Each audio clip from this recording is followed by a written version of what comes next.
Please welcome your hosts to the stage.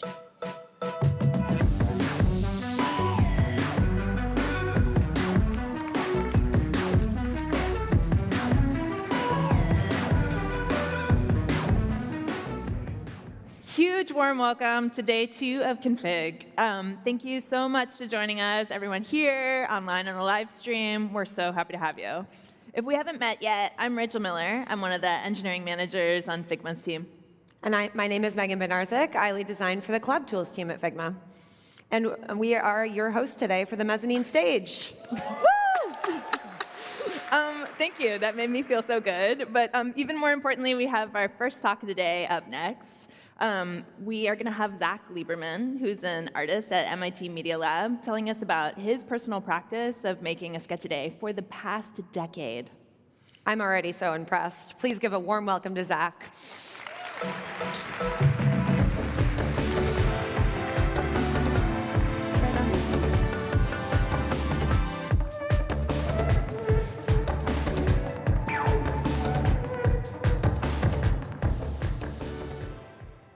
Good morning.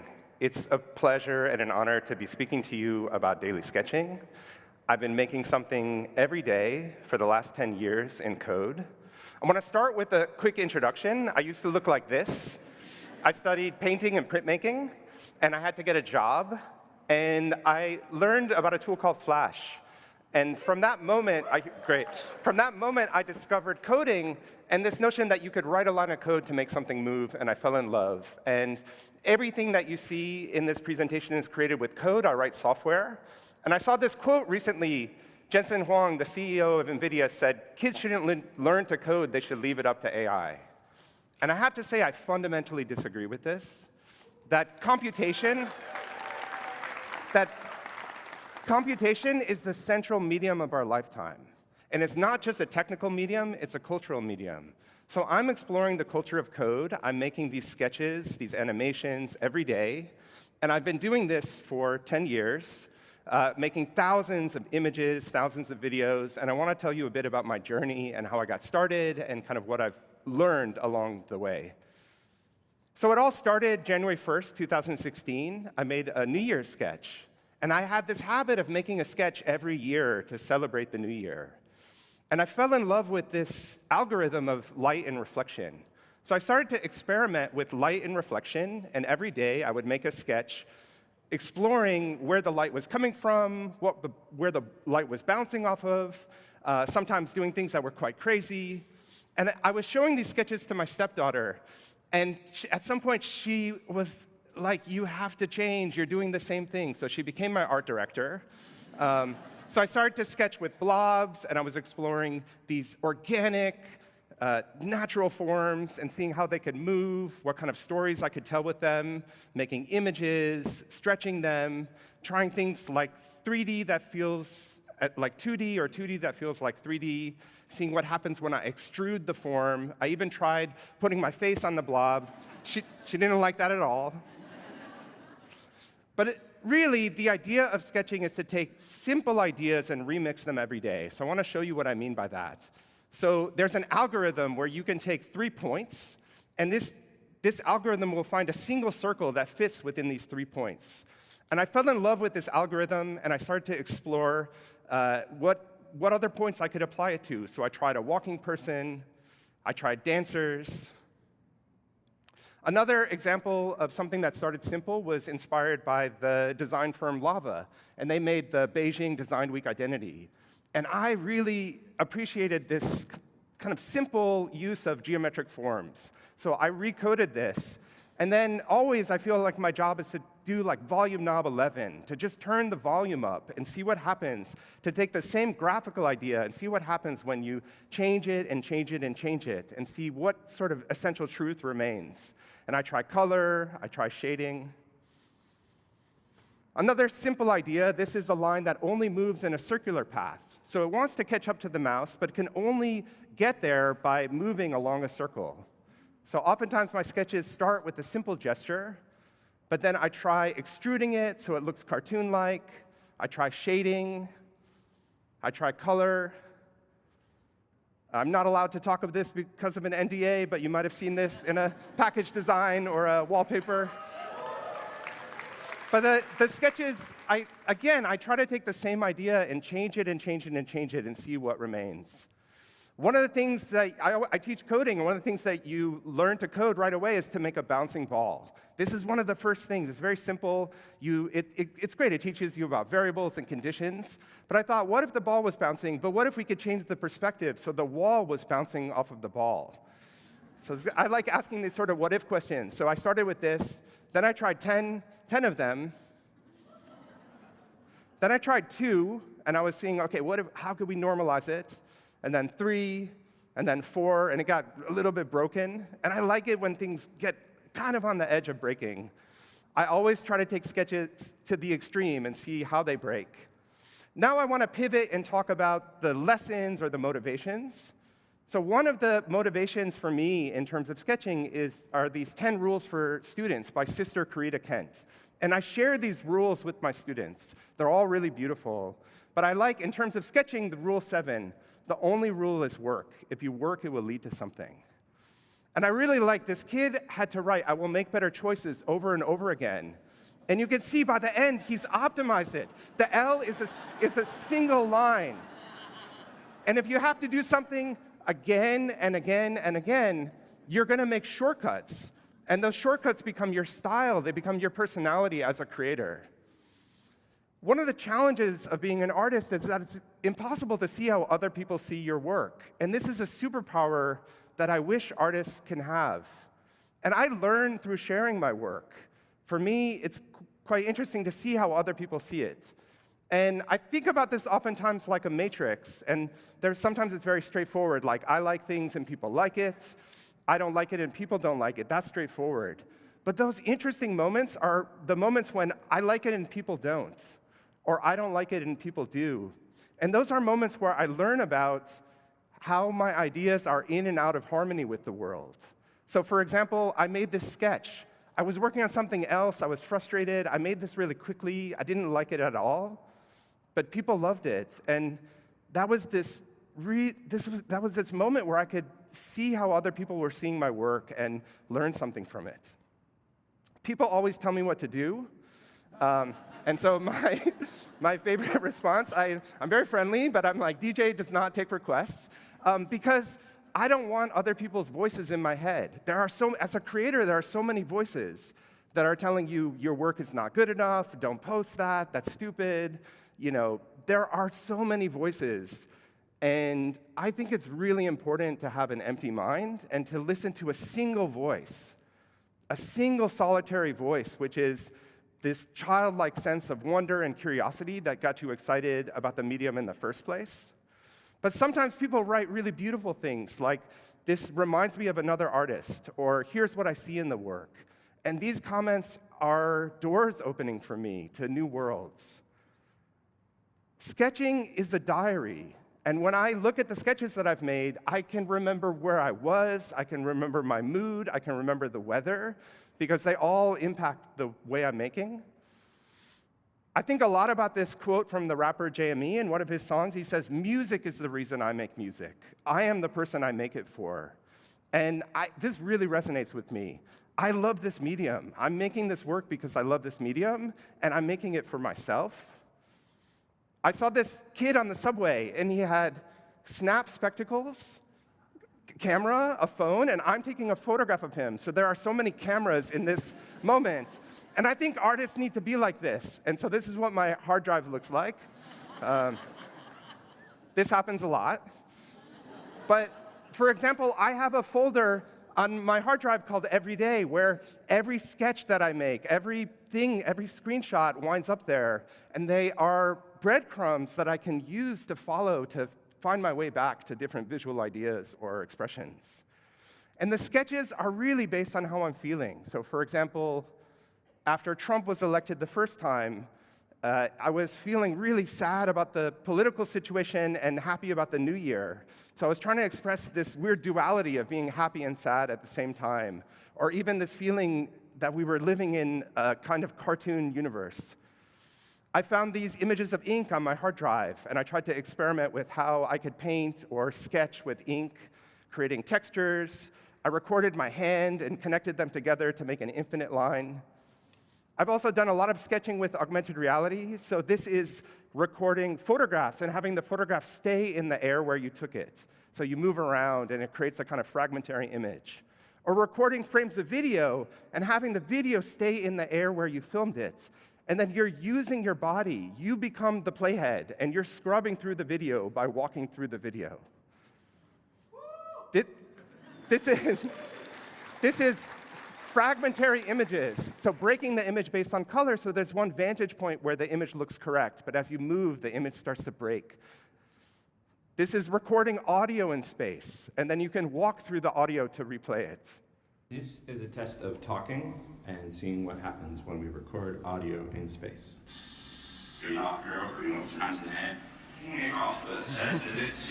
This is a test of talking and what happens when we record audio in space. There's no audio in space. There's no audio. So in addition to making animations and interactive works, I have also, through the process of sketching, been working on making still images. And it happened that I bought this printer, and I was never using it, and I would come into the studio every day, and it was kind of taunting me.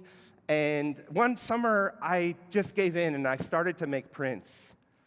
And I was reminded of the joy that I felt as a printmaker. You do all of this work. You put a paper in water, you put ink on a plate, you pull a print, and at the end, you're holding an image.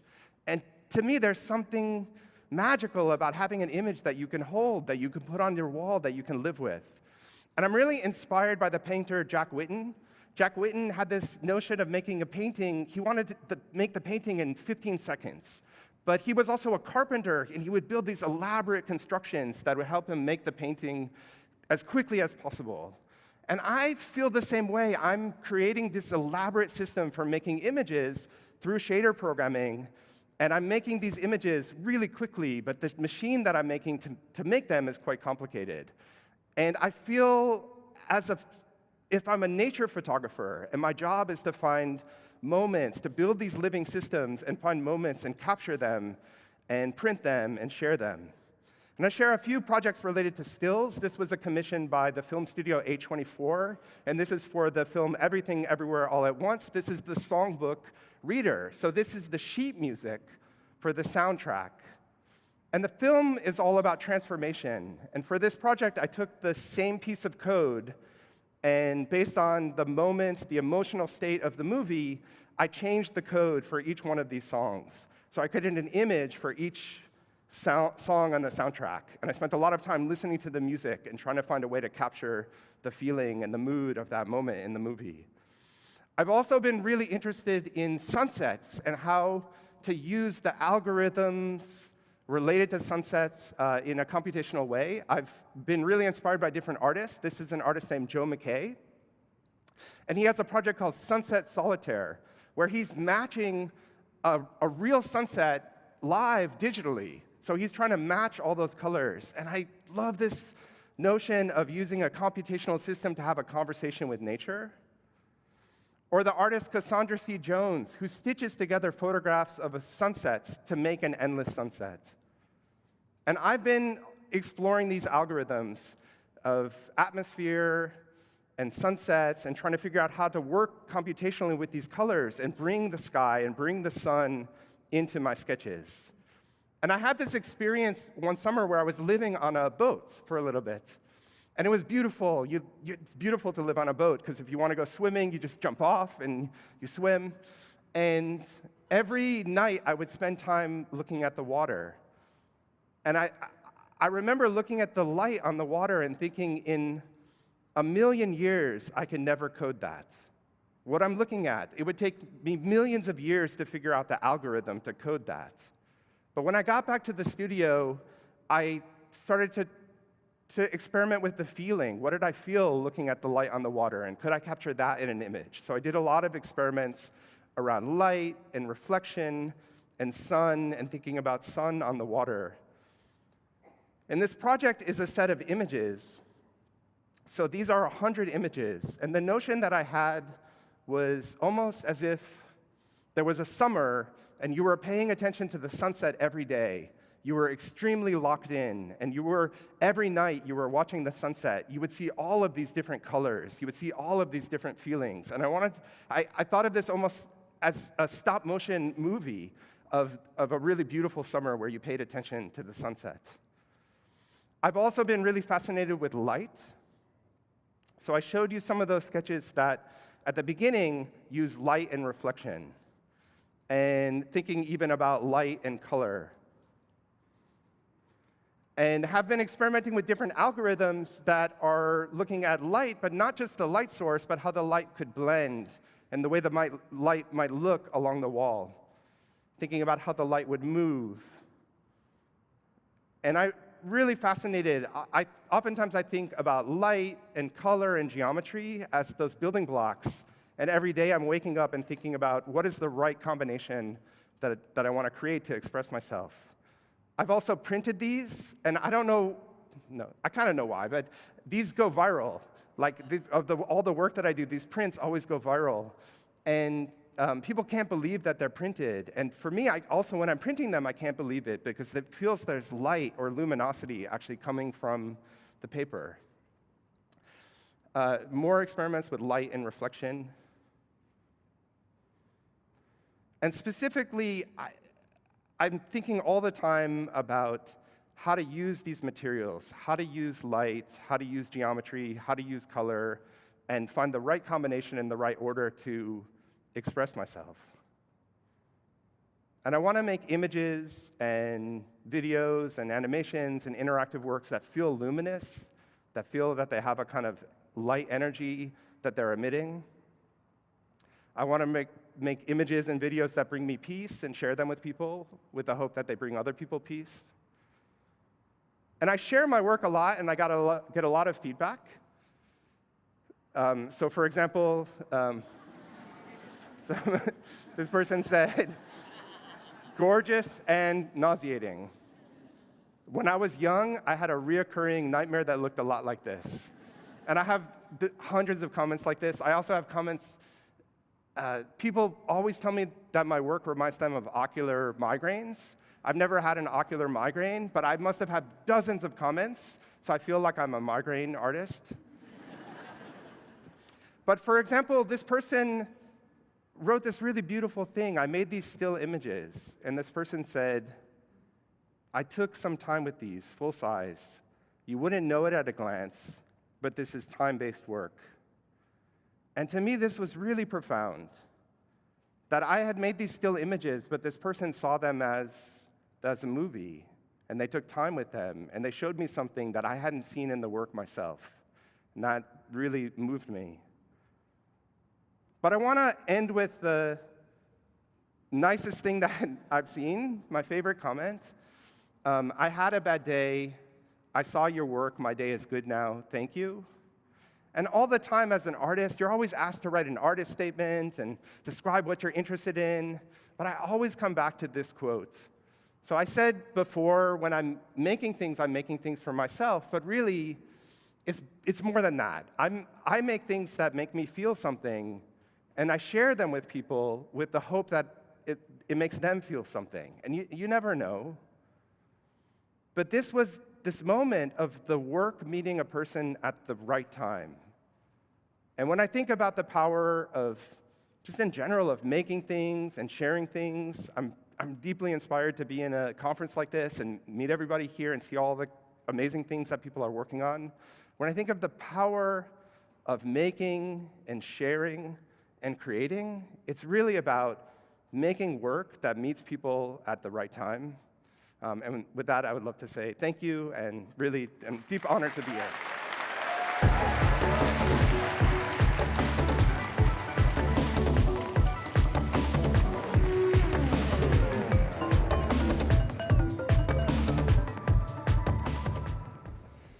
Thank you so much, Zach. I'm really inspired by a daily practice, and sketches as a diary to just express how you feel really moved me. Absolutely. Up next, we have Ella Rochelle Lawton, who's a teacher and maker that will share her learnings about how intertwined street art and community can be. Let's welcome Ella to the stage.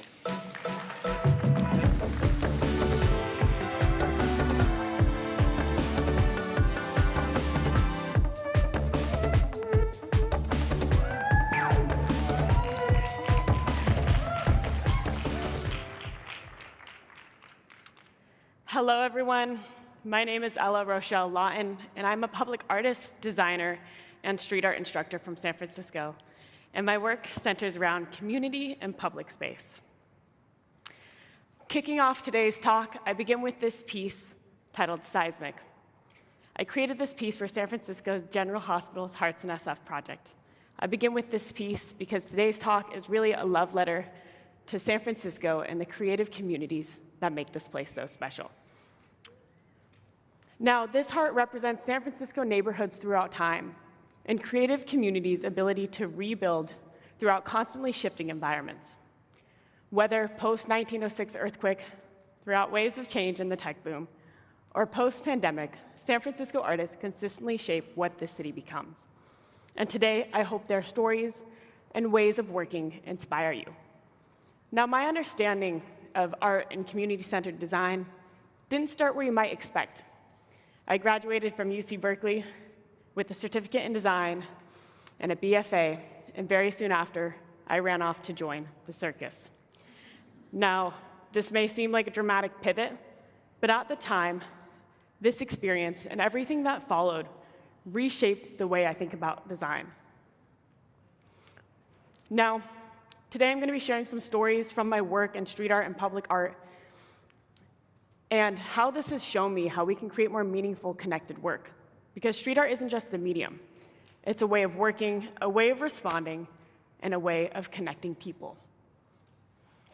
So I wasn't joking about running off and joining the circus. After graduating, I freelanced as a project manager for creative companies and nonprofits. This path led me to Prescott Circus Theater, a 40-year-old West Oakland nonprofit that brings circus arts education into Oakland Unified Schools. I had barely even been to a circus before, and suddenly I was immersed in it. I found myself surrounded by clowns, jugglers, and fire dancers.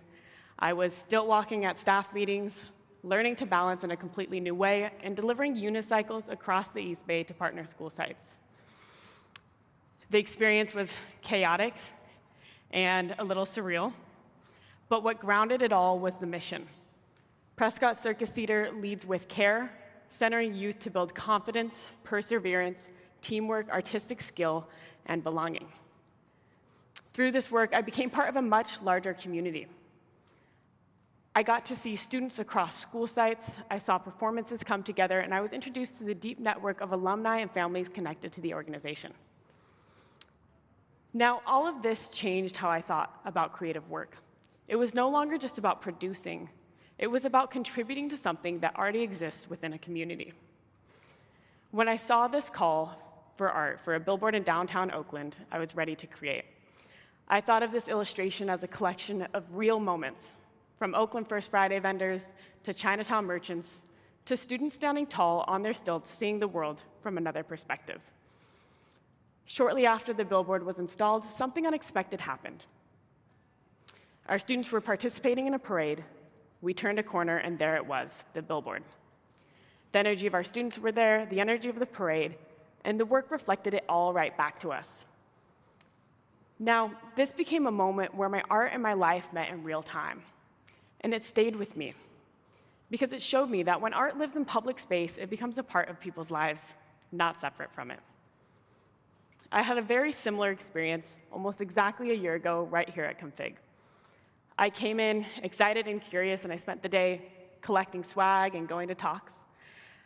But by the end of that first day, I realized something. I hadn't actually connected with that many people. I had come here to network, but I was finding it difficult to start conversations.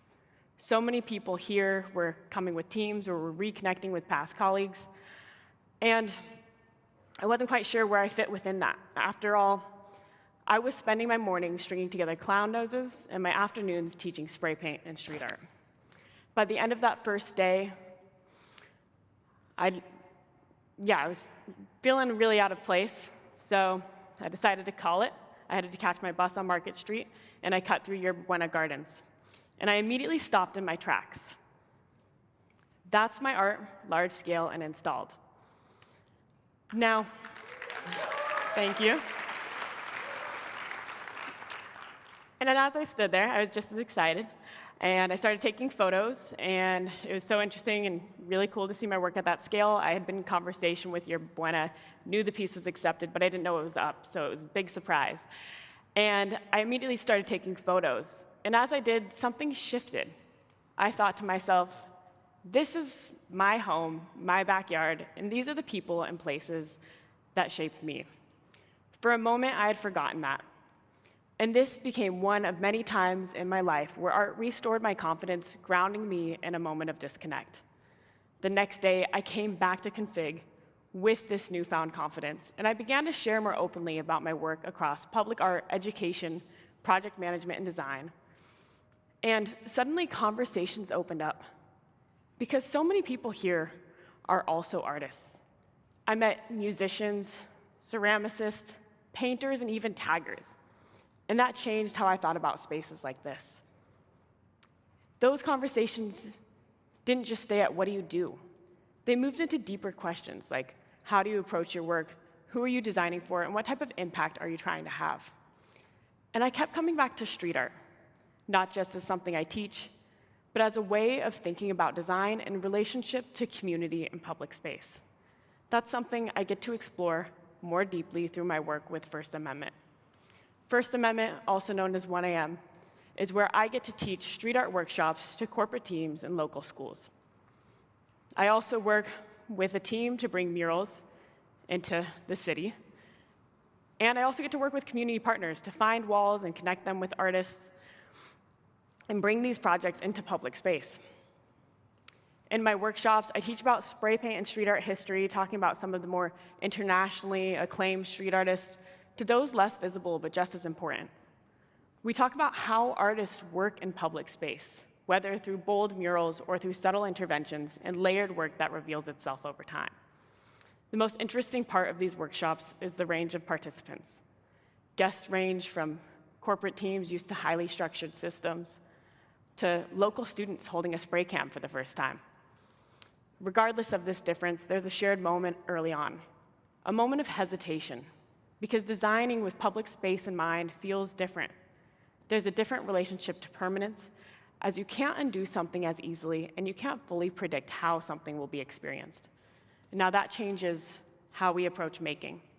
After that initial hesitation, I typically see two directions.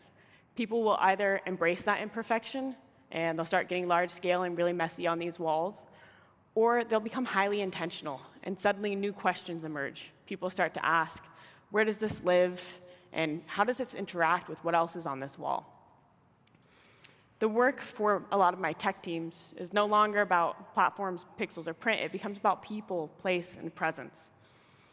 On the street, you might find photography, illustration, type, and collage all layered together like a living design system. Color palettes are coming from the neighborhood, scale from the buildings, and the work exists in conversation with the world around it. An example of this, before working with 1AM, I worked with the arts education nonprofit Scrap. I was placed to teach in the third grade classroom across the street from this mural. And I remember one day very clearly. My students came in, they were super excited, and they were really counting down the minutes for this field trip they were having at the park the next day. And I remember thinking to myself, this isn't the park I remember as a kid. When people think about the Tenderloin neighborhood of San Francisco, a very specific narrative comes up, one of fentanyl, overdose, and crime.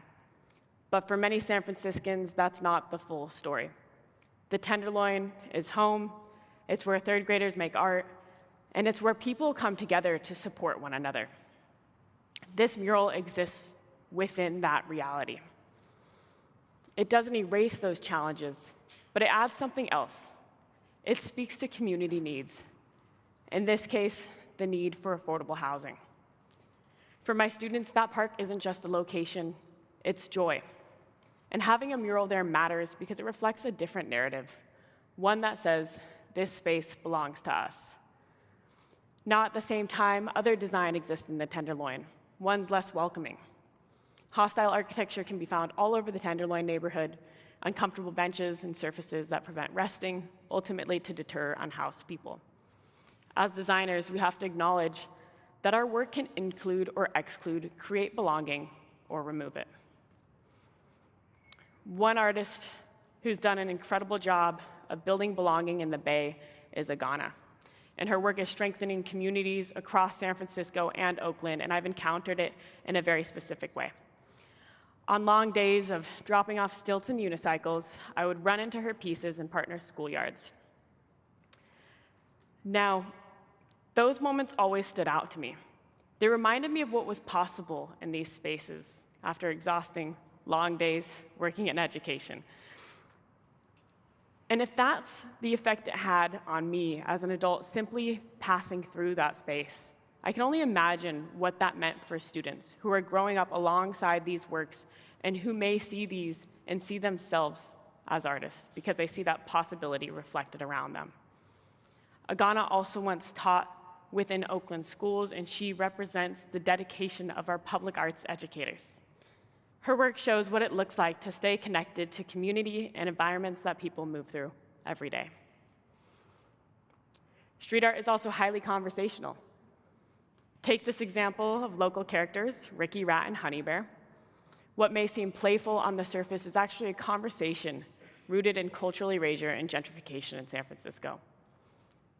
Artists, street artists specifically, they respond to each other, build on each other's work, and they challenge each other, collaging a larger conversation.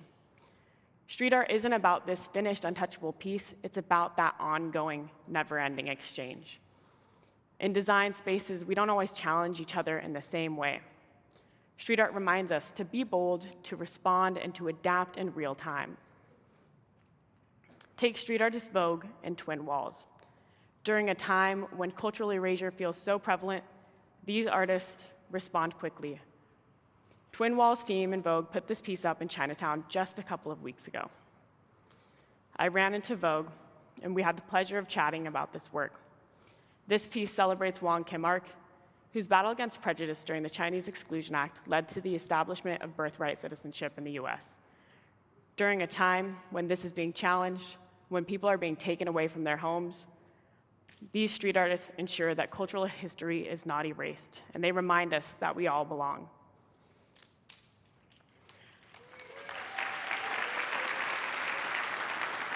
The only way that this history gets glossed over, according to these artists, is with a fresh coat of protective paint. Now, on the theme of standing up and leaving your mark, street artists are some of the most resilient people climbing to extreme heights. And as they rise, so do their neighborhoods. Take Camera One of Visitation Valley, a neighborhood often overlooked by the city. He stays true to his community through public murals, using his signature butterfly motif. He states that caterpillars endure pain as they transform into something new, and references another San Francisco great, Dr. Maya Angelou. We delight in the beauty of the butterfly, but rarely admit the changes it has gone through to achieve that beauty. His work captures resilience and adaptability through creativity, qualities that I believe make San Francisco so special. Another lesson from street art is the idea of checking back in. Take internationally acclaimed Brazilian duo, Os Gêmeos. They came to San Francisco in 2003 and created this work, and came back years later to revamp, not just to update it, but to honor artists in the community who had passed. This idea of maintaining a relationship with your work and the space it exists in and the community it exists in is central to mural practice. In design contexts, oftentimes projects are completed and handed off. We usually have a clear endpoint. In street art, the work always continues. Artists come back to clean, restore, and revamp their work. What could it look like to revisit our work more often and to see how it functions and adjust it over time? Now, there's research that supports the community impact that we're seeing in street art. The Porchlight Mural Program, evaluated by Yale School of Medicine, shows that street art isn't just aesthetic. The study explored how public art impacts well-being, and it aimed to improve neighborhood conditions while supporting individuals facing behavioral health challenges. The study compared neighborhoods within the collaborative mural making program and then neighborhoods outside of the program. And it found increases in social cohesion, sense of agency, overall neighborhood conditions and aesthetics, and feelings of safety. At the same time, it showed a decrease in mental health stigma. In response to the study, one participant shared, "I'm comfortable here. I was thinking, can can I still paint? And I thought, yes, it's a blessing. I want to continue now long term. I'm looking for an outlet to take my mind away from the streets, to give myself something different. I found that here, creativity is that outlet. Now, what's important here is that community members were involved in the mural making, and they found themselves re-inspired through this process. This shows us that it's not just about having pretty murals. It's about how people gain confidence and agency by shaping the world around them. I want to close this section by sharing something more personal. I grew up in San Francisco, and by the age of 13, I had moved over 8 different times, oftentimes living with lots of roommates and being put up by family friends. Money was tight growing up, and this led to some pretty untraditional spaces. And at one point, I found myself living in a Bayview warehouse, technically a marijuana grow house. Now, at the time, this part of the Bayview was extremely bare, and as a kid without wheels, I had to find ways to entertain myself. So I'd walk around abandoned Victorian buildings, and I'd peek my head through broken glass and marvel at these expansive Victorian architectural interiors. I would sit by the water of India Basin, and I would spend hours and hours drawing. In the evenings, I would look out my window to a direct view of this mural Bayview rise. Now, at the time, I didn't understand its significance, that the Bayview is a Superfund site, an area deemed toxic by the US government, and that this piece was an ode to environmentalist efforts in the neighborhood. All I understood was that it was bold and colorful in an otherwise kind of empty time and place. What mattered was that this piece gave me something to connect to. It showed me what my own drawings could one day become, and it gave me a sense of possibility. Now, that's exactly what public art can do. It can exist in a space and slowly change how an individual feels within it. So when I think back to everything that street art has taught me, it comes down to this. Design doesn't exist in isolation. It exists in public space, in relationship to people, and in conversation with the world around it. In moments when technology is moving faster than ever, that type of connection and inclusion matters even more. So when you head back to work, ask yourself, whose voice isn't in the room yet? And how are you going to invite them in to help shape what comes next? Because with AI that continues to take from artists, we have an even greater responsibility to create something meaningful. Street art has a rule that if you go over someone else's work, it's a challenge that says what I'm creating is better.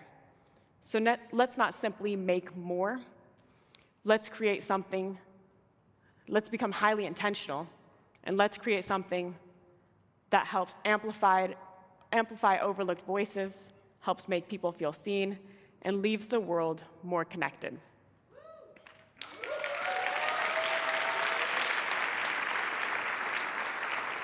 Thank you. Street art is a way to reclaim space, be heard, and to push back against cultural erasure. So why can't design be too? If you came in today still feeling a little bit shy and unsteady, just remember that just like every piece on the street, every single person here has a story. Be bold, share yours, and maybe take this stage next year. Public arts and arts communities inspire my own work every day, which is why I'm dedicated to bringing arts education to teams and groups and art into spaces through events and activations. Seismic House is an arts education and event design company built on the idea that during times where we feel disconnected, uncertain, and unstable, art and community reconnect us, creating home when all feels lost. If you'd like to learn more about my work, you're looking to give your next event an artistic touch, or you're looking to strengthen connection on your teams, with your audiences, in your life, or you simply want to talk street art, you can visit my website or find me on Instagram or LinkedIn. I love learning about creative projects. If you're visiting, I love giving San Francisco recommendations, and I love helping people share their stories. I look forward to hearing yours, so come find me on the floor. These are my citations. For more detailed citations, please reach out via Instagram or LinkedIn. I just want to say a big thank you to every artist included in this presentation, and every artist, advocate, and arts educator who keeps San Francisco strong and inspired. Thank you.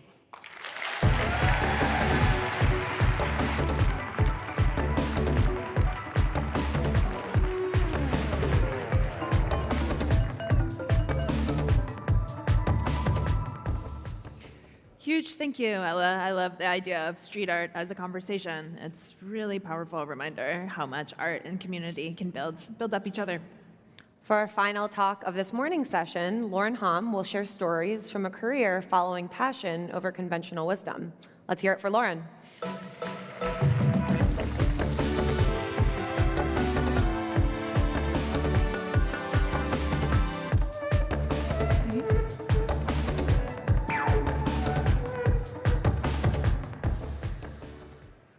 Hello. My name is Lauren Hom, and as the title of my talk suggests, I do a lot of creative things. Most of you probably know me as a hand lettering artist, but I am also a muralist, a food stylist, and most recently, a trained chef.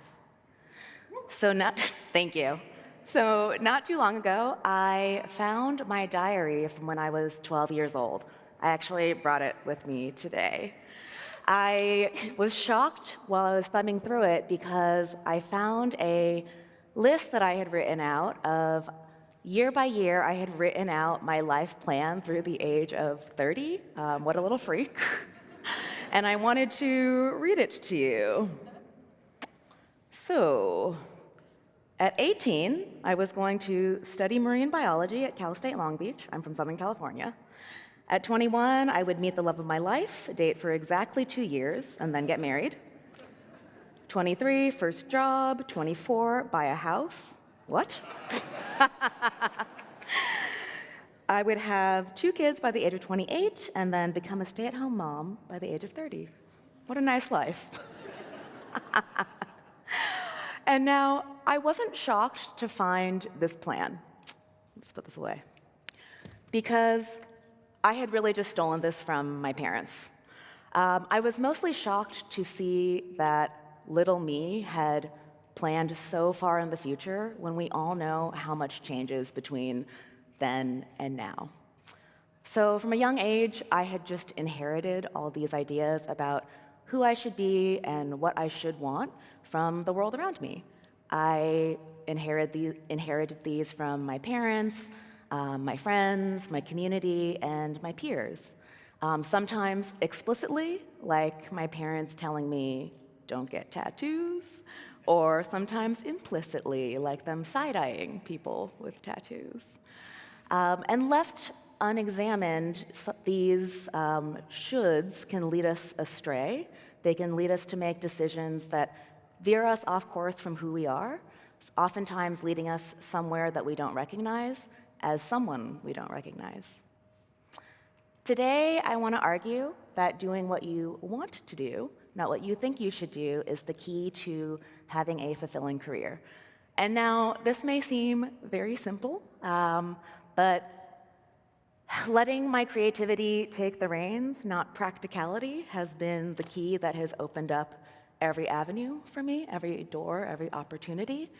And it takes work, and it oftentimes comes at a cost, but it is a skill that I am proud to have honed, and one that I think anyone can as well. And today I want to share some stories of some of my shoulds and how those have impacted my career and my journey, to inspire you to explore some of your own shoulds, and hopefully inspire you to create your way to yourself or back to yourself. So before we begin, it's important to give you some context for where my shoulds come from. So I spent my childhood equal parts bookish and artsy. Artsy is a given, but people also don't know that I have like a deep dork nerd side of me. The artsy part came from my mom. She was like a DIY queen, and this is like before you could look anything up on YouTube. I watched her hot glue gun seashells to all of our bathroom mirrors. For special occasions, she used to cut the letters of my name out of craft singles and serve them with crackers. And one summer, I watched in amazement as she painted the exterior of our house light blue. For context, she is 4'11". This gave me a deep appreciation for design and art, and a belief that I could do anything that I put my mind to. The bookish part came from my dad and his side of the family. Born to not one, but two mathematicians. My dad studied economics and has been at the same job for the last 30 years. This side of the family doesn't ask you how big of a piece of cake you want. They ask you how many degrees you want, which is adorable. So you can steal that one if you'd like. And I wouldn't say that my dad is cheap. Love you, Dad. I know he's watching this right now. More that he is obsessed with getting a good deal. From a young age, he taught my brother and I how to get our money's worth at an all-you-can-eat buffet. And on his first date with my mom, he paid with a coupon. My childhood was spent bouncing between artsy activities and academic activities. I took dance classes at the rec center, but I was also a mathlete. I enjoyed drawing and painting just as much as I enjoyed long walks with my dad while he quizzed me on words to prepare for the spelling bee, which, as you can see in this newspaper photo, I did win. Thank you. However, when it came time to talk about serious stuff, like what I was going to major in college, my parents hesitated when I told them I was interested in pursuing illustration or maybe painting. They said, "Can you make money with that?" This is like a story as old as time. Like, "Can you make money with that? Like, should you consider something more practical?" And me at 18, I was like, well, they're my parents, they know best, maybe I should. And so I thought about it, and I landed on advertising because it seemed like this perfect mix of something creative, but also job security, because even at the age of 18, I understood that, hey, we live in America, and there's always stuff that needs selling. So 4 years later, I had made it to New York City and landed my very first big girl job as a junior art director at a New York City advertising agency. I remember my first week on the job, a coworker turned to me and said, "Make sure to write palm trees in all of your scripts, because if the client buys your idea, then you get to travel to a tropical location to shoot that commercial." And I said, "Yes, please sign me up. This is going to be great." Fast forward 7 months, I was returning to my little apartment at 3 in the morning, dead tired and defeated from searching for stock photography and putting together decks because we were working on a pitch. Sorry if anyone has also had that experience. I hadn't had time to grocery shop that week because we had been working so hard on this pitch. I don't even know what it was for. And I opened up the fridge, and all that was there was a pack of ravioli, the kind that you need to boil for a couple minutes. I was so tired that I ripped open the package and decided to take a bite of the ravioli raw. And I slumped down onto the floor and decided to have that for dinner. So there I was, 23, miserable, eating a pack of uncooked ravioli for dinner. And I thought to myself, this was supposed to be my job. How am I supposed to do this for the rest of my life? This was supposed to be my perfect mix of practical and creative. It took some cold, hard ravioli to hit me with the cold, hard truth that if the job wasn't going to change, I needed to make a change. Luckily, I had a lifeline in the form of a project that I had started my senior year of college. Daily Dishonesty was a series of little white lies that I hand-lettered and published to Tumblr. Shout out. Thank you. And I had picked up hand lettering as a hobby while studying advertising, just to give me something else to do, like while making ads all day, because who wants to do that? And I found it really soothing to just draw letters all day, because it's kind of the antithesis of modern communication. And I was publishing these things online, even though I wasn't really that good at it yet, just because it felt nice to track my progress and have something fun to share. The idea was inspired just by an inside joke between me and my girlfriends. And this, in turn, circulated my lettering work around the internet and started to get me freelance projects and eventually even landed me a book deal. So even with this wind at my sails and a desire to leave my advertising job, I noticed another should swoop in and stop me dead in my tracks. I remember thinking to myself, I'm 22 at the time, I thought, oh shoot, I'm supposed to stay at this job for a year so my resume doesn't look bad. And so I said, okay, I think I can wait it out for like another 4 months. That's not so bad. And I remember talking to my friend Justin Genak, who had previously left advertising to start his own business. I told him my plan over coffee, and he said, but wait, does your advertising resume matter if you don't want another job in advertising? And I said, oh, shit, yeah, it doesn't matter. And I realized that I had been using my full-time brain to try to solve a freelance problem, and I had been so focused on trying to remain employable, which was very important to my dad, that I had forgotten the bigger picture, which is that I didn't want to be working this job anymore. I wanted to try my hand at lettering. So I put in my 2 weeks' notice very shortly after.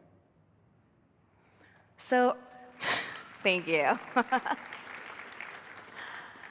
Early on in my freelance life, for the first couple years, I almost exclusively got hired to do that same colorful, dimensional, like lettering style that I was known for with Daily Dishonesty. It's kind of like a dress for the job you want situation. And this was exciting for me because it was validating to know that I could get paid to do lettering after quitting my full-time job. However, I started to feel like a bit of a one-trick pony after doing this over and over and over. And I started to wonder if I should explore something else. I felt a pull, I wanted to try other things, but in the back of my mind, I thought, well, I'm so lucky that this is even working as freelance. Maybe I should stick to this plan because this is working, so I should just keep doing more of it. And I was noodling on this decision, and I just didn't quite know what to do. And what I've come to realize after many years of freelancing, and I've heard this over and over in talks at design conferences, is what is good for business is oftentimes bad for creativity. And what I mean by that is what's good for business, repetition, predictability, like scalability, is oftentimes at odds with what's good for creativity, like exploration, like expansion, pieces that don't quite fit together yet. And these often butt up against each other, and it feels like a problem to be solved. Like my little nerd, like mathlete brain is like, okay, this is a problem that I can solve. But it's actually more helpful for me to approach this as a choice to be made.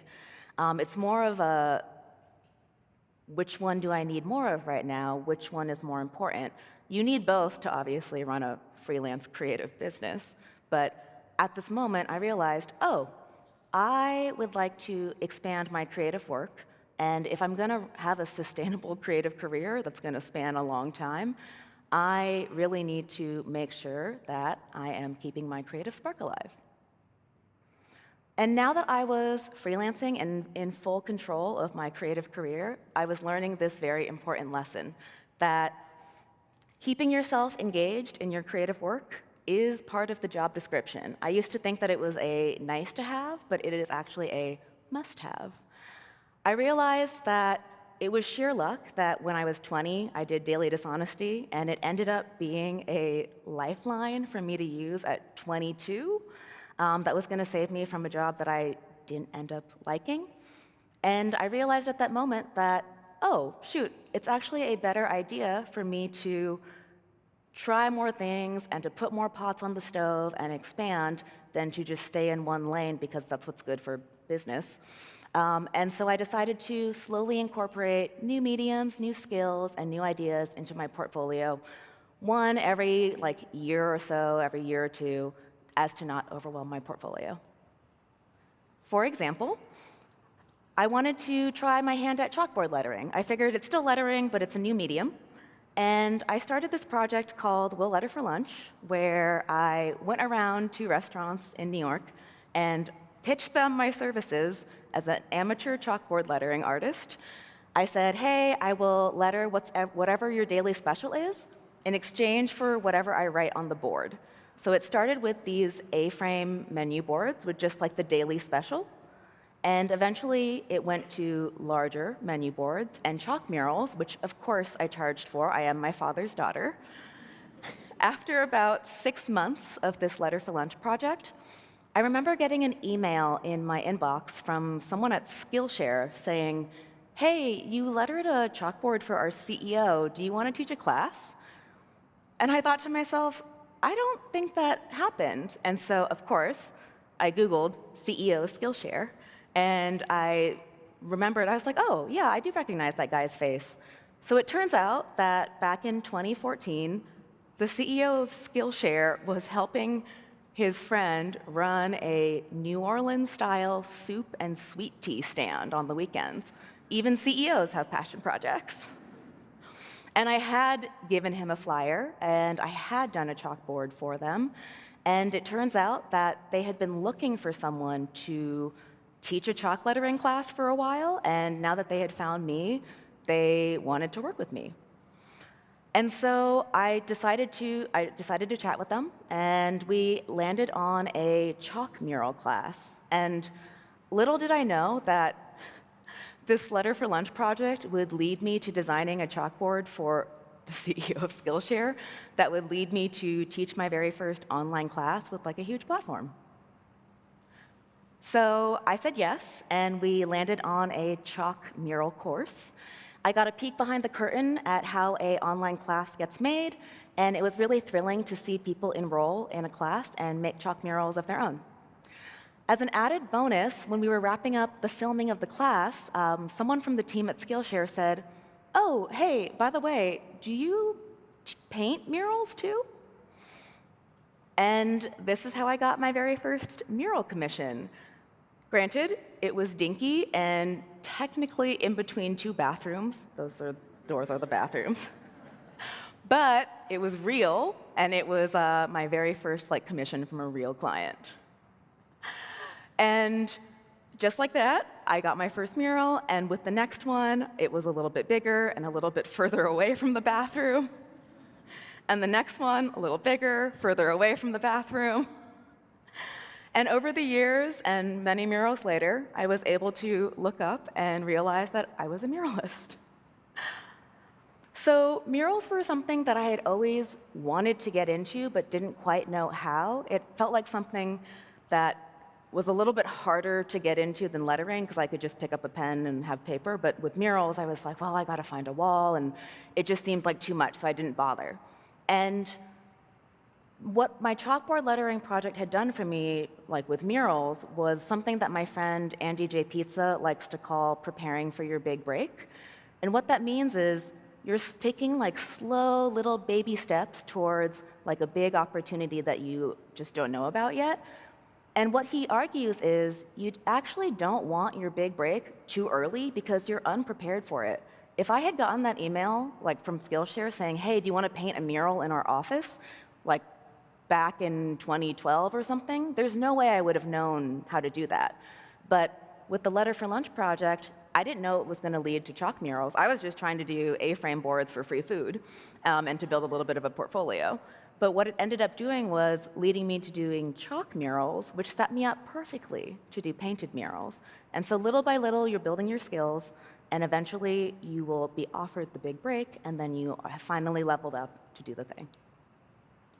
And in fact, I had even realized that the 4 years I had spent studying advertising and even my brief stint at the agency had set me up to even do the Letter for Lunch project. When I left advertising, I felt like I had wasted all of my time doing that. But in reality, I had actually been using the skills that I had learned in advertising to market myself. Instead of selling products, I was selling my skills. I was using quippy little headlines, and I was packaging things up into a little campaign, but instead of products, it was to market my chalk lettering skills. So the unintended consequence of doing all of this fun work, like my Letter for Lunch project and all these passion projects over the years, is that I would book a lot more work, and so I was extremely booked for the next couple years. And because of this, a lot of work came in, and I was saying yes to everything. This is where I feel like my dad teaching us how to get our money's worth at the buffet was starting to like come into my brain. And so I would just say yes because it felt like too good of an opportunity to pass up. And so I think back to times where my former agent would call me. He'd say, hey, we have a rush job. It's a lot of money. Like, you're going to have to work the weekend. Do you want to take it? And the inside joke we used to have was, like, are you willing to shave off a year of your life? I'm like really ashamed to say that now, but we'd laugh, and I'd say like, sure, why not? I also began teaching my own online classes, producing them and hosting them and like marketing them. After a business coach told me, hey, I think you're leaving a lot of money on the table. Like, you have an audience, and I think you should teach. And she wasn't wrong, because I started doing it, and it was very lucrative because of the scale of the internet. But after 20 or so course launches and like email campaigns and whatnot, even though I was good at it, I was starting to burn out from it because that's not why I started my business in the first place. And I had even hired a small team at this point to help me with like the overflow of work. And this was not all bad. I was doing what I thought I should do. This is the best case scenario as an artist, like running a business, or at least I thought in my mind. But left unchecked, this was going with the flow had led me in a direction that wasn't necessarily a choice of my own. And I realized that my days weren't really spent making things that I wanted to make. They were spent answering emails, and they were spent strategizing on how to make more money, which, listen, money's good, but I missed making things with my hands. So after a couple more years of doing this, I found myself on the couch at 3 a.m., glass of red wine in hand, Googling, why does art matter? After almost a decade after the ravioli moment on the floor in my kitchen, I had found myself burnt out, like uninspired, not knowing what I wanted to make. And the routine of running a business had left me out of touch with any of my like creative desires.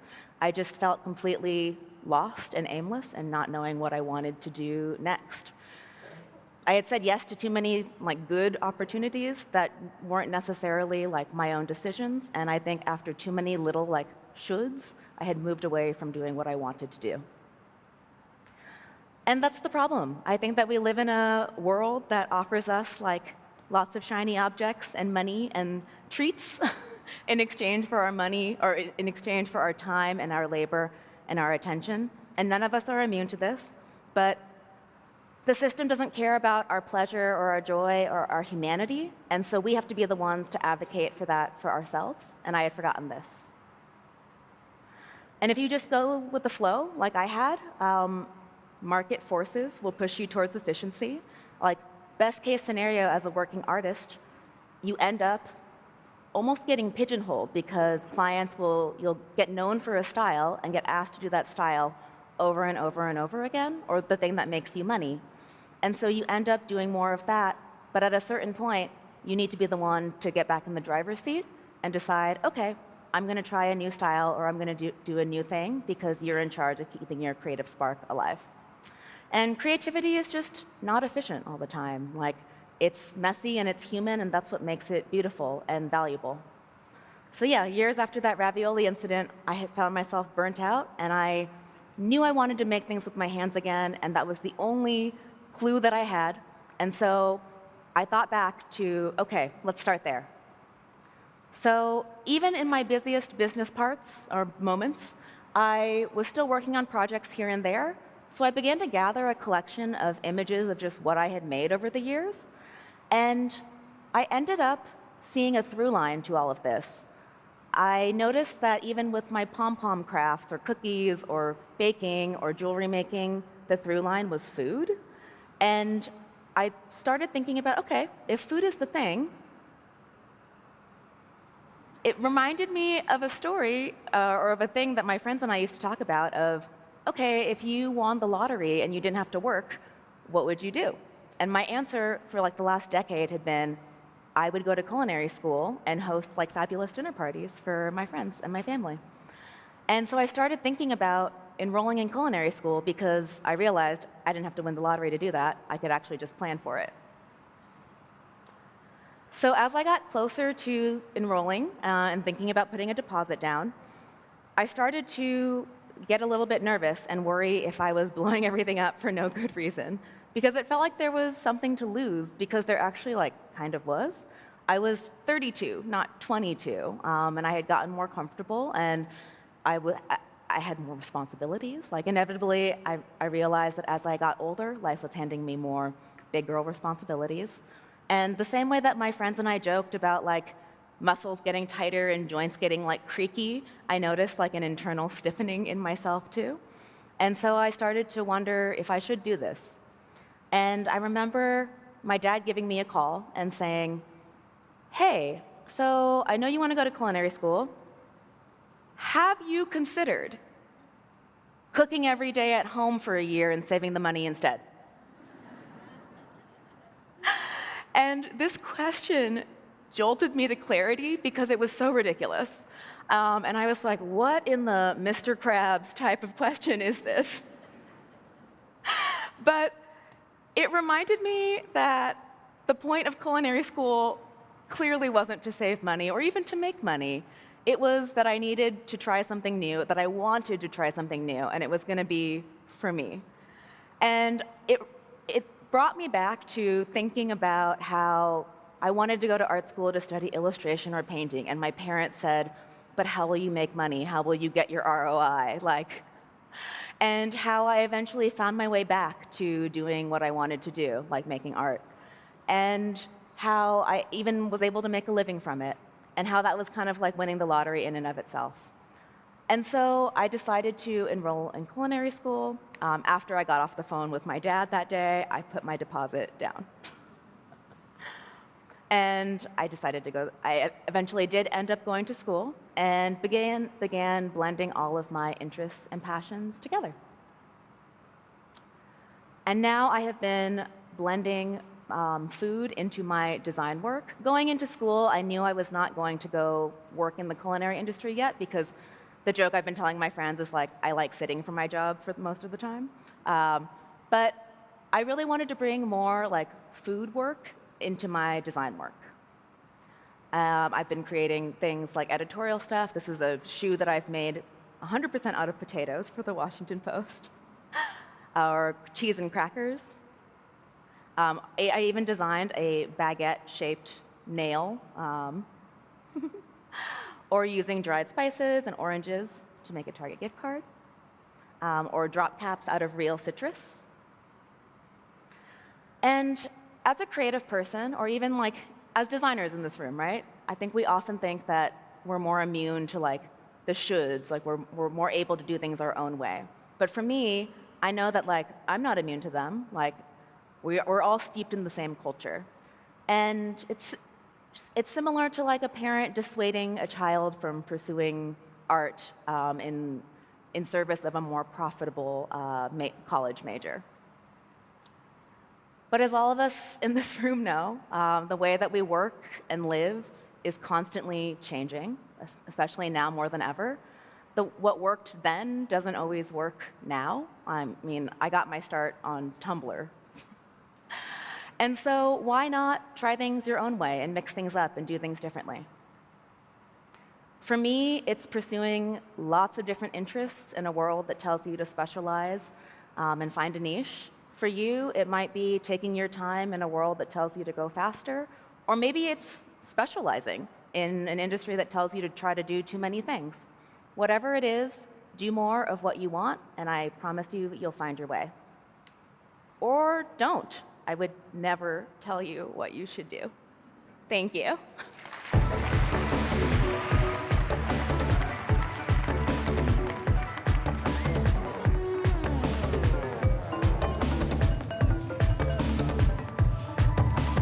All right, thank you, Lauren. What a powerful testament to the I want in all of us. And up next, that's a wrap for session 1 on this stage. Hope you enjoy a break, and we'll see you back here at 12:25. See you soon.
Please welcome your hosts to the stage.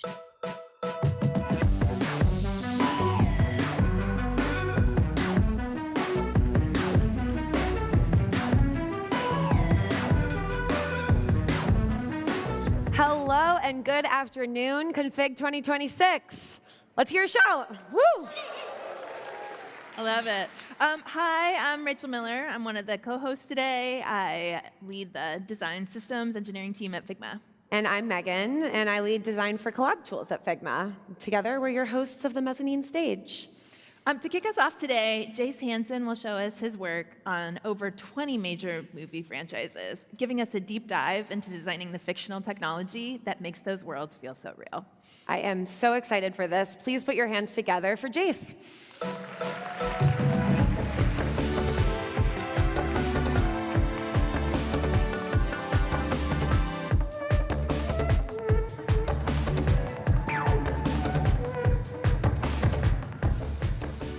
Hey guys, I'm a recent Figma Ways kind of, convert.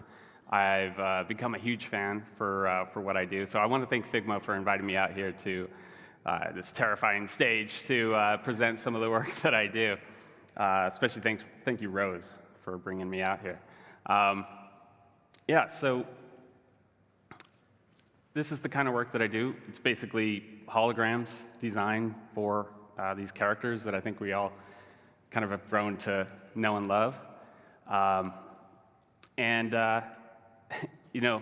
We know that there's a lot of a lot of design in films, but you may not be aware of how much storytelling is actually done via user interfaces. And it could be because it's kind of like the shortest way to tell a story. So if a guy needs to get to this point, and it's got to be under this certain amount of time, and it's really fast, and we add urgency. Or it could be, we want to show you aliens or holograms. Or it could be title design, that was a bucket list item for me, my favorite series of Star Wars, and so getting to do the title crawl, it's really cool. But I don't think of my user as Han Solo or Tony Stark. I think of my user as a single person in the audience just munching on popcorn. And I always ask two questions, how can I clarify the story for them, and how can I make it magical? So the process for this, which I'll walk you through today, it's always kind of the same. We read a few lines in the script, try to figure out what the heck we're going to do, and I'll draw it out using pencil and paper, and then I'll design in Illustrator. Used to be my main thing. Now I'm 100% Figma. Come on. And then we'll throw it into After Effects and Cinema 4D for the 3D parts and composite it, and that's what ends up in the final film. So,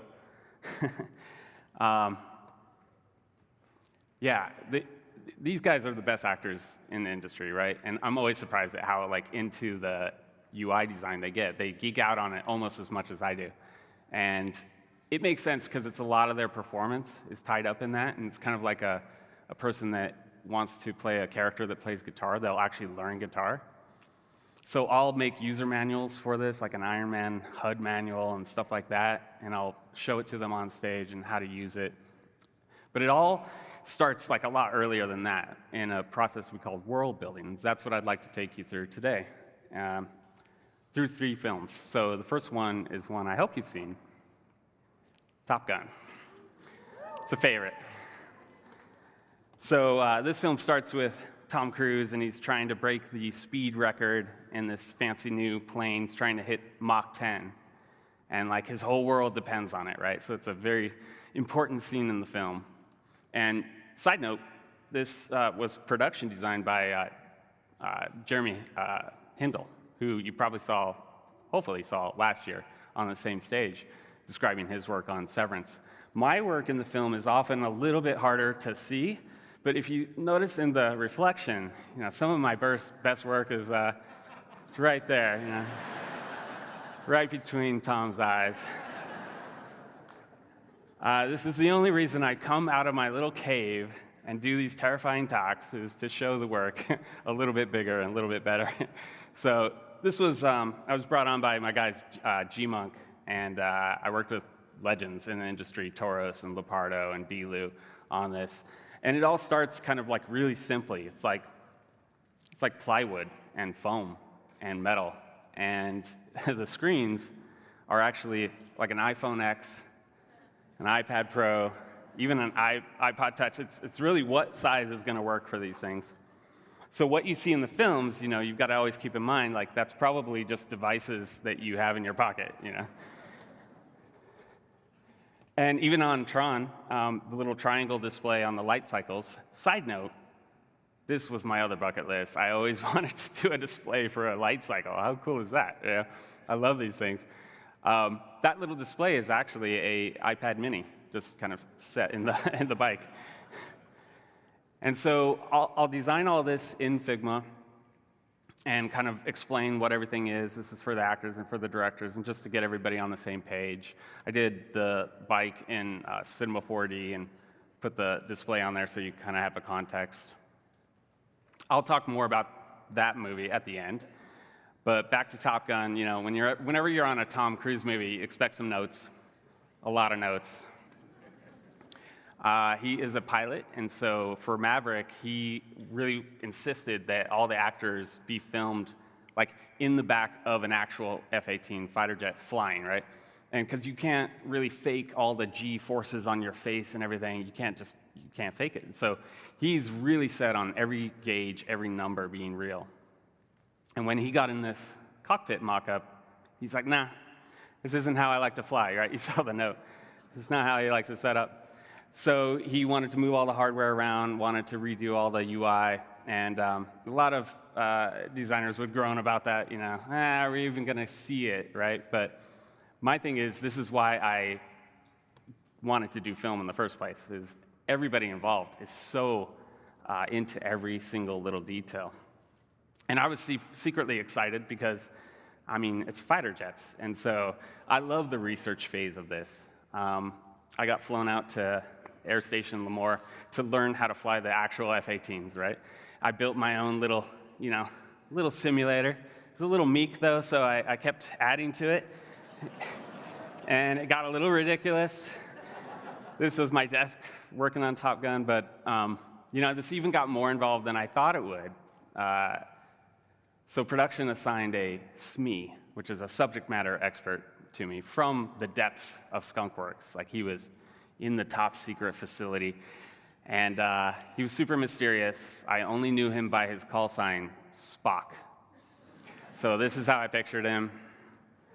No humor, super smart. And he couldn't talk from within Skunkworks. He had to actually go out of the work, go to his car in the parking lot, and call me. Sounds a little sketchy, but. And he'd send me all these great diagrams of how the plane would shift and break apart and exactly what it would do. And these are all the kind of settings and stuff that he would get from his engineers. They were all so excited to be working on Top Gun, as you can imagine. For a lot of them, that's why they got into doing what they do. So every alert, even how the engines would change function, and he would do these rough mock-ups. I think he did this in PowerPoint. So shout out to PowerPoint. I thought, well, he knows what he's doing, so I copied it pretty much exactly. Every, kind of warning of the temperature, every alert, and every kind of fuel setting all came from Skunkworks. And even more than that, the timing of it all came from them as well, because Tom wanted to act out the whole thing, not have any breaks. That way you could get the real emotion. So I timed out all these animations to go with how the plane would actually eventually do its thing. I hope I'm not spoiling it for anybody, but it ends up a little sideways at the end. And so you can see on the left is what's happening, so they could control all of the shaking and whatever to the setting. And then Tom would look at the screen and see that his jet is it's in trouble, And then the counterpoint to this is the control room for Dark Star. And these big screens here always start the same way. It's this simple line: techs sit with headsets watching satellite feeds, cockpit cameras, telemetry, etc. And it's the etc. that I worry about. Takes us months. They're basically saying, see that big empty area? Fill it. So that's what we do. We do a lot of detail on these, and we try to get it right to the specs for all the pilots who are potentially watching it and freeze framing it, right?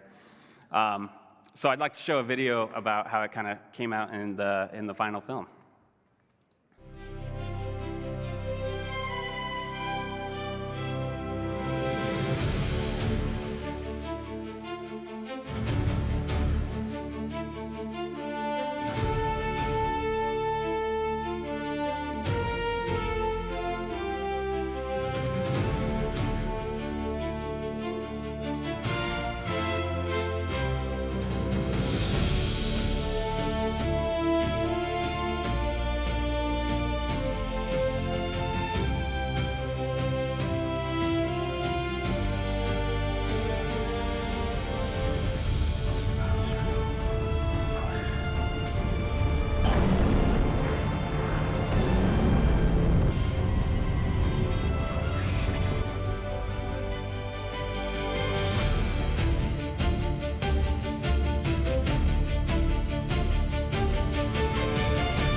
Looks great on the screen, by the way. So the next film is kind of the exact opposite of all the detail and realism we put into Top Gun, and it is Mitchell's versus the Machines. This one, Toby Wilson, the art director, who I'd done some work with on a Cars film and also a Big Hero 6 at Disney, reached out and he said, we have robots, we have an evil AI, and we have AI language that only the robots can read, but kids will later be able to decode and figure out what it all says. And I said, I'm in, let's do it. So even though this was a theatrical release, COVID kind of messed that up, but it ended up being Netflix's biggest animated film release ever, and also got a nomination for Best Film Academy Award. I tried to convince them to give it the Academy Award for Best FUI in a film, but they're still working on adding that in. So this one was not about making everything real and like super detailed. It was about making something different because the AI is taken over and it's designing now. So in this one, it's trying to figure out if the family dog is a pig or a dog. And it doesn't know, and this becomes like a major pivotal thing in the film. They keep coming back to it. So there's a few UIs that we've done for this film, but I'm going to focus in on this one called the Orchestra UI, and it's kind of for the robots, right? And I usually start drawing this out. This is done in Procreate. And I was feeling good. I was like, this is crazy. This is cool, And I was like, this is looking neat. I like the little chamfers on the edge and the insets and everything. And I brought it to production designer Lindsay Oliveras, and she took one look at it, and she just held up this Japanese coffee mug, and she said, see how there's no curves, there's no chamfers, there's no bezels, it's just simple, nothing that's not needed. And I was like, yeah. And she said, this is how an AI would design, just nothing that's not needed. And then I said, okay. I still didn't get it. I was nodding politely. And then she said, I think, what if you tried something with less lines? And I said, okay, I've got like 5 or 6 on it right now. Like less would be 5 or 4, and I'm picturing a rectangle. And I'm like, I'm trying to design something amazing, and she's bringing me down to a rectangle. And she said, no, even less. And I was like, 3? She said, yes. And I said, okay, that's cool. Yeah, well, isn't that a triangle? And she said, yes. So I still didn't understand. So Mike Rionda, the director, pops in, and he says, dude, check out this artist named James Turrell. And I look at this, and this is the kind of thing you would normally just scroll past, right? It's 2 rectangles, red and blue, big deal. But it's part of an art movement called slow art that kind of invites you to just slow down a little bit and actually look at it. And when you start to look at it, you start to wonder, well, is the art just 2 colored rectangles, or is it the purple rectangle in the middle? Or is it the reflections? What is the art of it? And so I started looking deeper, and this one I liked. I was like, that's actually hard to do, pre-projection mapping, that's not just a rectangle, right? And then when I saw this, I knew exactly what Lindsay had been talking about. This is a strong, powerful, bold design, and it doesn't have any insets, it doesn't have any bevels or chamfers or anything extra. So, this kind of art is kind of cool.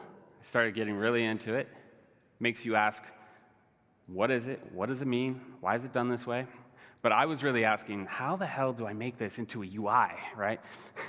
So whenever I don't understand something, I will actually recreate it just for myself. And so this is a vector version that I started doing, and you might look at it at first and just go, that's a white rectangle with a glow on it. But if you look closer, there's lots of gradients in it. They're not just linear gradients. There's lots of highlights. It actually took me a long time to kind of figure out how to make this look. There's pink highlights, there's blue highlights, there's even green highlights. And this opened me up to I didn't want to copy Terrell, but I wanted to create something new. And I made this, and they loved it when they saw this. This is the keyboard for the robots. And this is their screen that they look at with just, not even lines, it's gradients, right? And these ended up becoming their various control desks. And I worked in animations, for them to react to. And it ended up being really fun. And it's just a cartoon, guys, but I love how into the art they got to it, that they wanted it so different. So, next time you're reaching for your Dribble or your Behance or your different references, maybe consider doing a whole mood board where it's just photographs of light, shadow, maybe a Japanese ceramic mug, maybe some slow art. I think you'll find something new when you have to ask, how the heck do I make this into a UI? So that leads us to the final film I wanted to show you guys, which is another AI, and this is an evil AI, and this is for Tron Ares.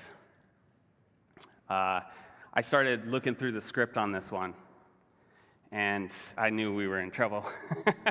Like most scripts, you have entire sections where there's no UI, so but this one, every page, I couldn't get through a page without some kind of HUD, vehicle, hologram, and regular screens, and I knew I'd have to design, I call this the light UI for Dillinger. It's a Dillinger light UI. And I knew I had to create something unified across that would go across all these. And I realized that my old buddy, Illustrator, just wasn't going to cut it, and so I needed something, a lot stronger. Enter Figma. Yeah, I had been using this for a while on real-world projects, loved it, and this is my actual project file for it, and each of these is like a sequence in the film, and each sequence has maybe 5 to 20 shots in it, and it gets to be a lot. And that's part of what I loved about Figma. I was like, I could just race around this and keep all this stuff organized and keep the actual designs in the same file as my reference and the same file as the shots. And so, and then the big thing too is I designed it all responsively, right? And so that I could hand this to like an animator. We could create hundreds of layouts really quickly, but it would all preserve the design style that I had created. And so. And all of this tied back to a single design library. And this kept us really on track. Usually it's a real mess over the course of months. Sometimes on this one was a year and a half. This really kept us on track through the whole thing. And so, especially with like colors and stuff, right? Yeah, those colors are pretty correct. That's good. It's good. It's a little different from here, but I do like your guys' screen up here. It's amazing. But I don't usually start here. I start with character. And so here, you might notice that there's 2 horizontal bars. I'm always looking for something that could tie, especially a UI that's got to go across so many devices and so many different things, holograms and formats and stuff. I like trying to look for something to tie it all together. So there's horizontal bars and vertical bars, and the vertical bars kind of allow the UI elements to kind of hang off of it. And I came to this because I kept coming back to this one idea, and it was the idea of like a puppet on puppeteering rods. And Yoakum, the director, had said early on that Ares, kind of the evil Ares AI guy, is like a puppet. And he's being controlled by Dillinger, who is the puppet master. And throughout the film, Ares is trying to break free. And he said, it's really the story of Pinocchio. And I was like, okay, I could see that, I guess. And the evil Ares is trying to become a good human. And so I thought, man, that would be such good tension and stuff to bring into the UI. So my references became like physical objects, right? Things under tension, control lines, tension lines, control rods, physically pulling, causing strain. And the way that ends up in the UI, this was animated by my buddy Darby Facento. I told him I want everything in opposition, everything moving in opposition and tied together. So there's this stretching happening. And then later in the film, when Ares is becoming a little bit more human-like, a little bit more good, we break the rods, we soften the vision. There's even some hints of romance, maybe? And it becomes a more human look. By contrast, Athena still has this pure machine vision, when she's looking through her HUDs. So you'll see the tension lines, but you may also notice there's circles. And circles happen whenever they're interacting with like natural media like water. And it symbolizes that they're evolving, they're changing. And so there's no circles in the UI ever except for these key moments in the film. And it's symbolizing that they're changing or about to change. And so this is the reference, photographs of random things out the window, but then it becomes real in the UI. I was really set on this UI looking like it was just being constructed and generated, and that it was gritty. By the way, no AI used on the making of these. I did every little dot, okay? I'm very proud.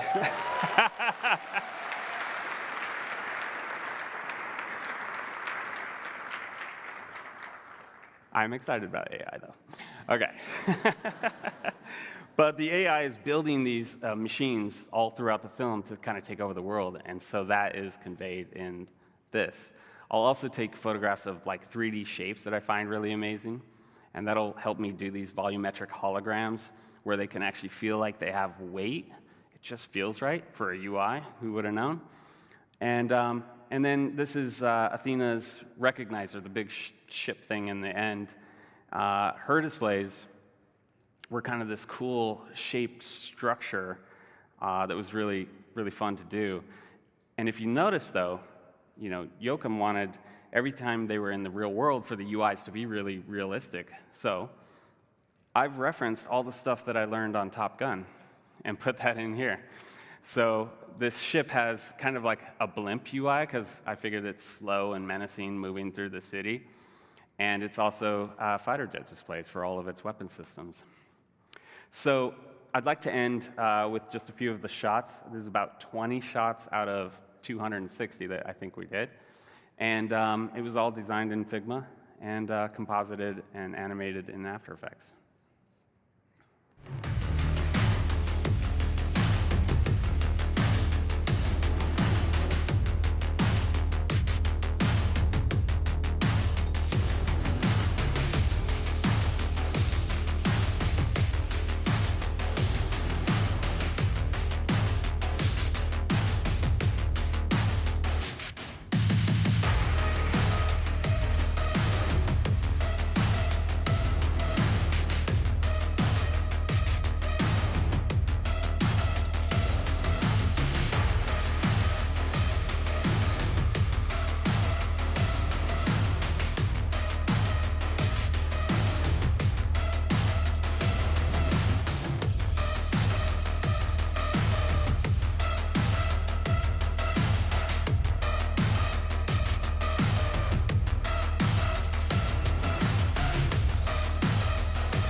So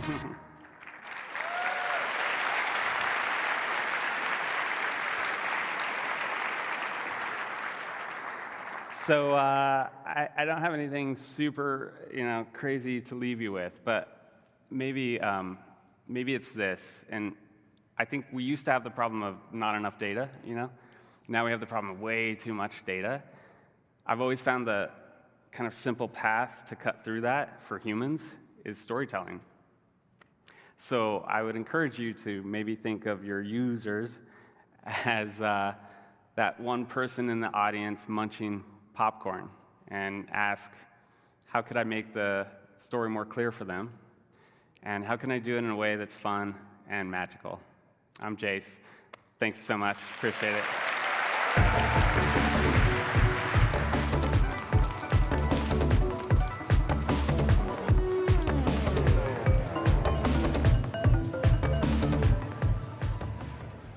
Thank you, Jace. That was cool. I am so geeked. There's a literal responsive design system behind that. Who knew? Incredible. For our next talk, Kat Small will share learnings from our explorations right on the edge of what AI can do in the design process. Please welcome Kat to the stage.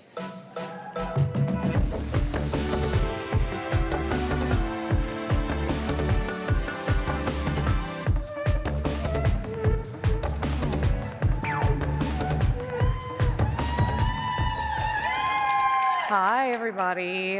Hope you're having a good config day, too. Oh my gosh, so good to see all of you. My name is Kat Small. For those of you who don't know me, maybe you missed yesterday, I am a staff product designer at Dropbox. I am the author of a book called The Staff Designer, which came out in December of last year with Rosenfeld Media. Thank you, I am an artist and a maker, so you'll see lots of hand-drawn slides today. I'm also a game developer, and I am an event organizer, and I help organize the Game Devs of Color Expo, which happens this September. It's year number 11. Thank you. Okay, so you've been here, you've been having conversations, you've existed in design for, maybe a number of years at this point. You can tell the vibe has been interesting as of late. Lots of developments. Maybe you're feeling a bit overwhelmed at times. You're trying your best to keep up. You're trying to prompt with the best of them. You're burning those tokens. Maybe you're having discussions and you're feeling a bit awkward, like you're behind, or you're maybe just trying to figure out how to land somewhere that makes sense. So I want to acknowledge that, and I will start this talk with a little bit of a story that maybe will make you feel more seen. So I live in New York City. Go Knicks, Knicks in 5. That's right, that's what I'm saying. And I am part of a couple of local design communities, and I'm also a huge fan of picnics. So the moment that the sun came out and the cherry blossoms were out, a friend Hang Shu and I were like, we gotta host a picnic. We decided to roll this picnic out. We told people the day before, look, we're doing a picnic tomorrow. Come through if you want. And of course, during this picnic, we are yapping. It's a bunch of designers, so we have to start talking shop. We catch up a little bit, and then we start talking about our workflows. And me, my friend Amy, and another person who showed up at the picnic were chatting, and we were discussing how we were trying to adapt to the changing landscape. And the person that we were talking to then said to us, Figma is dead.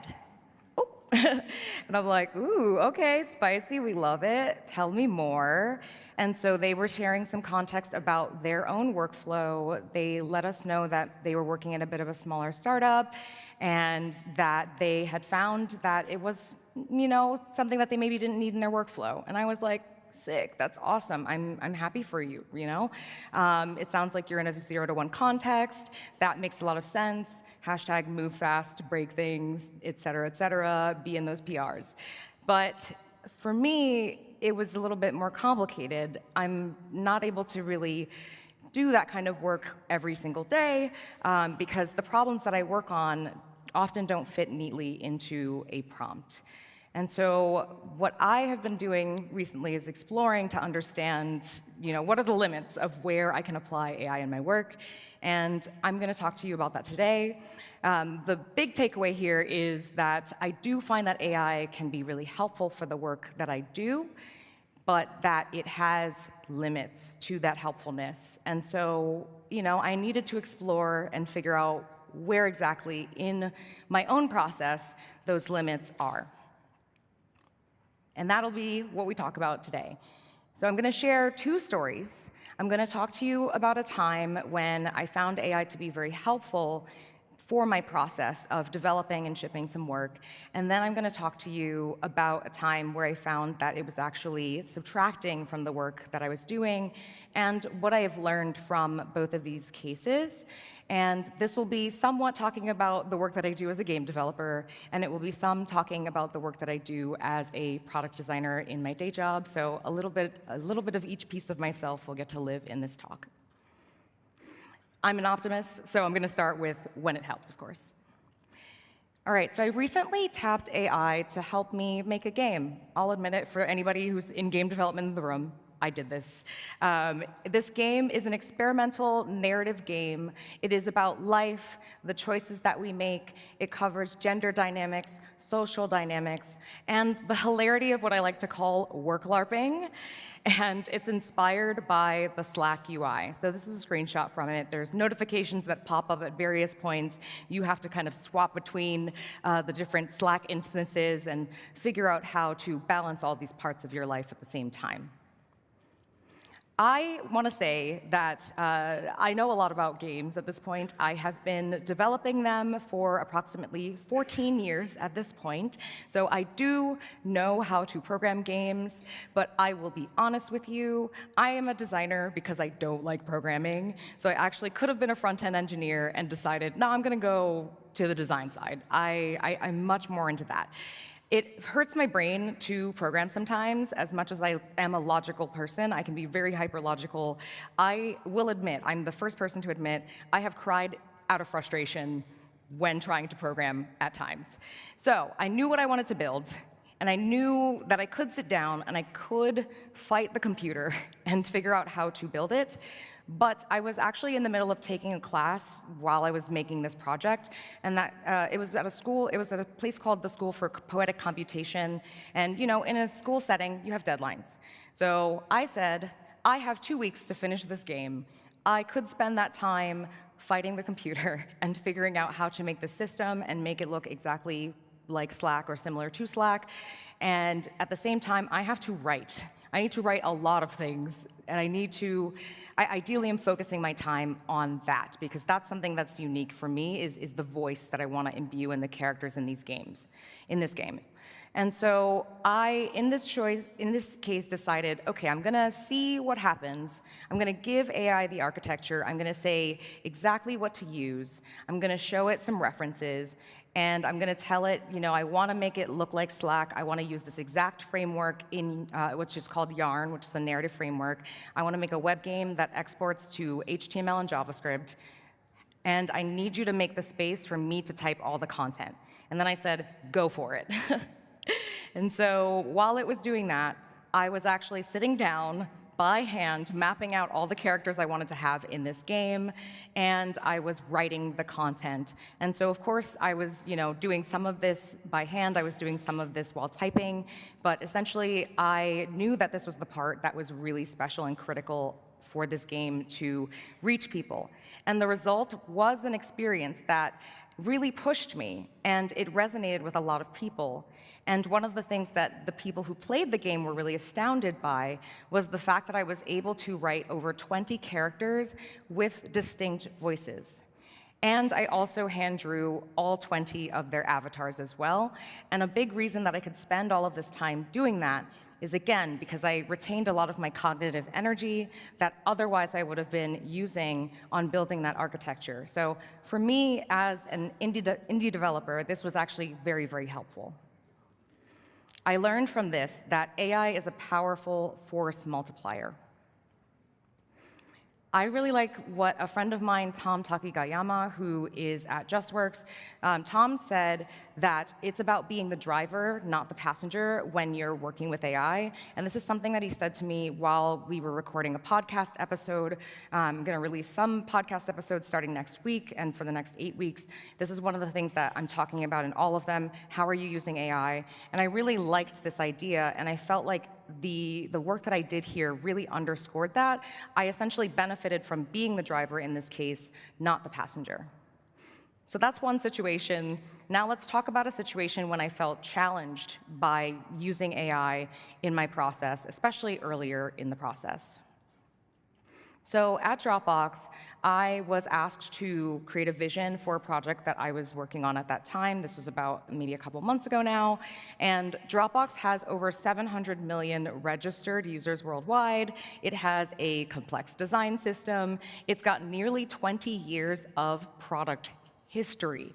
And that is a lot of context to keep track of. And frankly, I was feeling a bit overwhelmed, and I thought this could be a useful moment for me to try to use AI at the beginning of the work to see how it helped with problem framing and early visioning exercises. So I was using it, and I was asking myself, how do I feel? Does this help solve blank page syndrome? Is this something that I could use so that I don't feel, stressed or an aversion to that blank screen? I shared a bunch of context. I wrote up a prompt, and I said, hey, buddy, can you help by generating some screens based on the problem that I've given you, considering all of this context? And I tried this on a couple of services. I tried Figma, I tried ChatGPT, et cetera, to get a variety of different ideas. And I will be honest, I found that the nuance wasn't quite there in terms of how the output looked for me, and so it actually wasn't super time effective. I found that I actually benefited a lot more by actually sitting down and trying to draw some sketches. I did try drawing those sketches and then giving it to AI and saying, hey, can you, maybe does this work? Like if I give you a little bit more? And then I ended up trying to instead actually move rectangles myself, and I said, okay, can you fill in the in-between states in this vision, or could you handle maybe some of the edge cases of the questions that we might get in the presentation I need to make? And what I was finding over time, as I was going back and forth, was that it was becoming more work to actually react to what I was receiving and to fix the output than to just do the work by myself, by hand. And this is something that people are finding when they are using AI earlier in their thinking at times. And essentially, this is a quote from a panel that I went to back in May at the Datadog New York City office. And essentially, they ended up realizing, okay, so if you are thinking about the actual hands-on user workflows and the ramifications where you need to do end-to-end thinking of how people move through the experience, AI can be supportive of illustrating the screens, but in a lot of cases, as designers, we've spent years building an understanding of how companies function and how our products work. And AI doesn't often have, it struggles to retain context rather. And there are people who are trying to resolve how over time the context can kind of start to meander a bit with something that's called context engineering. And I do hope that that works out because, over time, I want us to continue to do really great work and to continue to solve challenging problems. But I will be honest, one of the things I took away from this was that I'm good at design, I'm good at solving problems, I actually like being faced with these challenges, and I want to be the person who is creating the vision and defining the vision rather than being told what to do by the outputs of a prompt. And what I realized through the work that we ended up doing when I actually was hands-on facilitating these conversations was that my opinions were much stronger, and I felt like I was more connected to the work when I actually took the wheel from AI and drove. And the lovely thing is, because I was the person making these decisions about how we wanted to move forward with this project, I could actually explain them to other people, including leadership. And this is really important at a large company, right? Like, you have to be able to communicate to other people. You can't just make decisions in a vacuum. I need to convince other people on other teams that intersect with my work, and directors and VPs, that the work that I'm suggesting we start to do is going to positively impact the people that we are creating these experiences for. And that's a lot easier when you're the person making those decisions. So, I'm going to summarize what I learned from all of this and how I'm thinking about integrating AI into my work in the future. As we've seen, AI can be really powerful. We've seen a lot of announcements of ways that it can help us to create more awesome interactions and to create compelling experiences. But speed without direction will lead you down a dead end. And this is really critical. I said this a little bit yesterday, but I really strongly believe this. I also recently interviewed Megan Logan, who is a lead product designer at Stripe, for my podcast.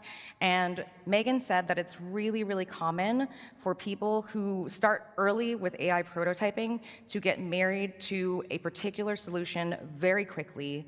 And this is something that I have also observed numerous times since AI prototyping, in order to communicate your ideas, has gotten more popular.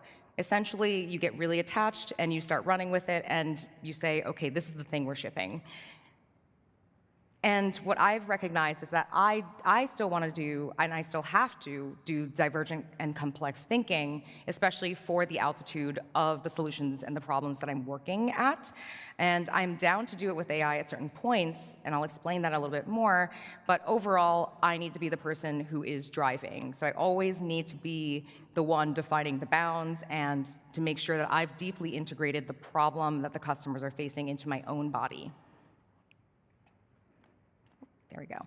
And again, as I said, that's because AI is a powerful force multiplier. But it needs you to know what to build. You are the person who's going to have to make ultimately the most messy and most terrifying decisions, and you need to have confidence in the direction that you and the team are moving in. I like to think of this as essentially making what I call a collage. You need to sift through everything. You need to see how everything connects, all the information comes together. And through those connections that you're making, as you're moving the pieces around, you're seeing the meaning, you are building that confidence, and you're figuring out what execution actually makes the most sense for our particular case. That can come only through the process of collaging. Eventually, as you do that work, as you find that meaning, you land somewhere really cool and unique. If you were there for the Should Designers Code 1.0 era, does anyone remember that? Anyone? Yeah, that's right. Neopets generation. That's right. That's right. If you remember when we moved from vanilla JavaScript, for example, to Angular to React, maybe some of what we're feeling right now feels familiar to you. It's a moment where essentially the new hotness is being declared, and we're all figuring out how it actually fits into our day-to-day lives. This is something I have actually been speaking about for 10 years at this point in different ways. We love our tools. We love our instruments of creation. And right now, we are figuring out what this instrument, AI, is good for, what it's best for. And so I will summarize all of this into what I think it's good for and what I would recommend against using it for. I believe strongly that AI is really, really valuable for situations where you need to do synthesis, for example. So if you have a bunch of research, if you have a bunch of data that you need to sift through, especially if you don't have a lot of time, then AI can be really helpful for identifying patterns and helping you figure out how to move forward. It can help you generate copy variants, for example. It can give you more options. It can give you placeholder content in design or help you integrate real data into the work that you're creating. It can help you prototype a contained, simple user flow. So I believe yesterday I mentioned a situation where you might want to show an error message, or maybe you want to create an animation that would show up at a certain point when you engage with UI in a certain way. It's really great for a simple user flow. It can help you find missing use cases. It can poke holes in your thinking. So I will sometimes ask, hey, this is what I've designed. Can you compare this to a product document and user research to see if anything's missing? I do use it for that. I, of course, go to real people, and I also conduct real design critiques as well. But it can be really valuable for these kinds of moments where you need to quickly poke holes in your thinking. It can help you also figure out how to talk about your work to different audiences. So if you need to deliver a presentation at Design Crit and then to a director in review and then to your VP, you might have to reframe your content for all those cases, and it can help you decide what should be in or out for those different use cases. So AI can help with a lot, but it doesn't forego the fundamentals, and this is something that my friend Jess Harley said. And so we're still going to need to do some of these other things. So these are some things I would recommend against using AI for. AI can't and shouldn't truly innovate for you. It's great for pattern recognition and averaging, but humans are unpredictable, and that lack of predictability is where innovation truly comes from. It cannot replace your true human conviction. It can help you figure out some direction through supporting data, but nothing beats the feeling of strongly knowing which direction is best based on logical conclusions in your gut. And only you can create that feeling for yourself and pass it along to others that you work with. It cannot effectively balance pros and cons on your behalf. I have tried to explain priorities, I've tried to give things different weighting, and really it's going to be pretty time-consuming to get that level of payoff. It can help you identify some directions to go in, but its decision-making ability, again, is middling. It cannot manage up for you. It cannot get buy-in from your senior leaders. It can help you create documentation, of course. It can help you reframe messaging, but it cannot persuade your leaders in a meeting. You have to build and present a case based on what you know matters to the senior leaders in your organization. This is human-to-human work that is built on a foundation of empathy and conviction. And finally, AI cannot be held responsible for your decisions. It is unacceptable to say, the AI did it, as if that's a reasonable answer. It's just not. AI is not going to be able to be held accountable for your decisions. You can be held accountable, and you will be held accountable. So before I close, I just want to acknowledge that the pressure to learn these tools is real. These instruments, we're learning how to create with them.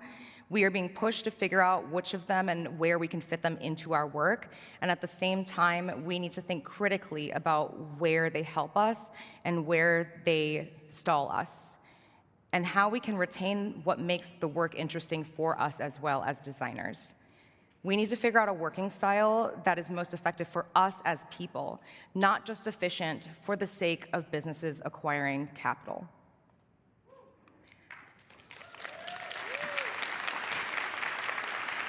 Thanks. Back to the picnic. It was a really wonderful space to share what we've all been learning. And even though we had differing opinions, I valued the discussions that I had with everybody who was present. These conversations are important. I hope you've been having them here, and I'm grateful to have them. I'm grateful for Hang as well, who did a lot of the legwork in setting up the picnic. And later that month, I had the opportunity to make some art for my friend Amy's birthday. Shout outs to Amy. So I decided to do it by hand on my iPad, and it came out perfectly. Craft is more important than ever. Humanity still matters. The tactile and the bespoke still matters. The work feels better, in my opinion, and you're more connected when you have these moments where you can do that work and that thinking by hand. So before you open an AI tool to solve your problem, ask yourself 3 questions. Number 1, how much context does the problem require to answer? Is it straightforward, or is there a lot of historical nuance? There's a very large difference between a 0 to 1 situation and 20 years worth of attempts at solving a problem. Secondly, how expansive do you need to be? Is the solution pretty clear, or do you need to be really divergent and innovative before narrowing in? And then finally, what is the cost of getting this wrong? Is it low risk, or would you be setting money on fire? If your project has a lot of historical context, requires divergent thinking, and is extremely risky to the business, then you need to drive. So open Figma, create a canvas, and get to work. Thank you. If you'd like, here's some other stuff. I run a couple of things. I've got a book, I've got a course. These are both really great resources for learning how to advocate on behalf of your ideas and your vision. So feel free to get 20% off of both of these things if you would like, with that stuff here. And then finally, if you would like to play my game, here it is. Cheers all. Have a great rest of your config.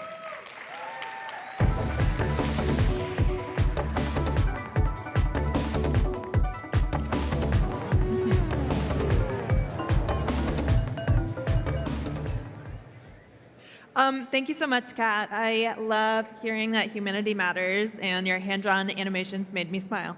Absolutely. We appreciate the help navigating the AI hype, or it's a good reminder to know that we need to make sure we're matching the right tools to our problems. As you might know, it's time for a break for this stage. Thanks for coming to session 2.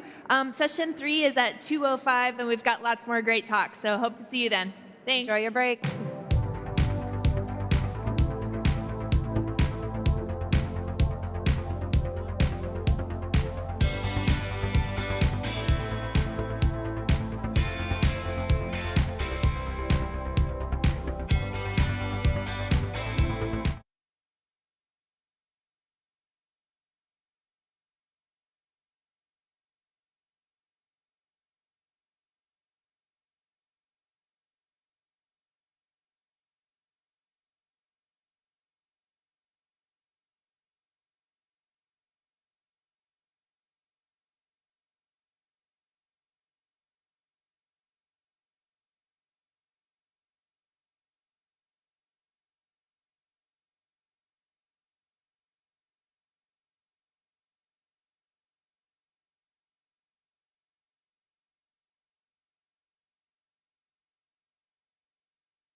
welcome your host to the stage.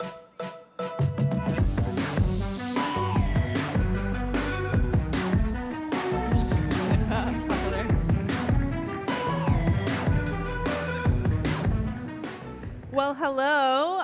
Welcome to our final session of talks for today on the Mezzanine stage. If we haven't met yet, I'm Rachel. I'm on the Engineering Design Systems team at Figma. And I'm Megan. I'm on the Collab Tools team at Figma. We're your hosts for the Mezzanine stage today. We're excited for this last session, but I know you guys are thinking, how can there possibly be more incredible talks? Well, we're about to show you. Up next, we have Sator Zalevu, who will take us on a deep dive into the world of AI evals. He'll show us they're more than just a raw technical tool. They can actually better ground our work and user experience. Please give it up for Sator.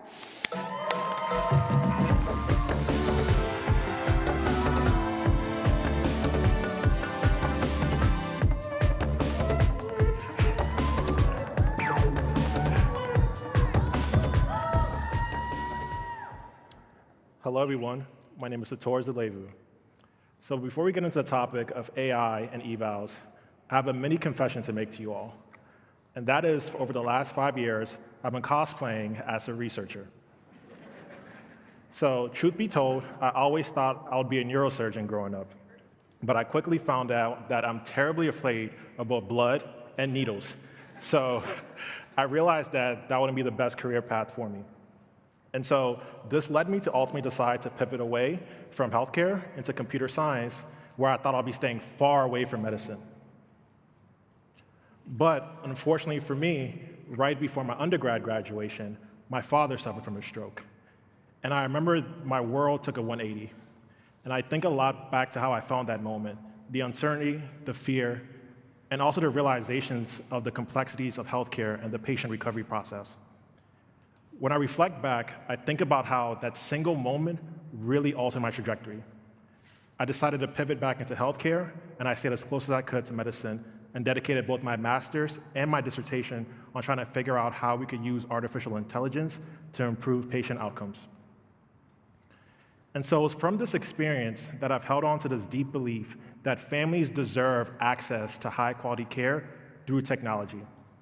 So very early on in my career, I helped build one of the world's first cyberhuman systems for stroke survivors, which you can see here on the screen. And at the time, the goal was simple: allow patients to receive high-quality therapist feedback at home using interactive apps and wearable sensors. And so in order to do this, we needed to pilot this with real stroke survivors. And now, this brings us to John. John was one of our first participants at our study at Emory University.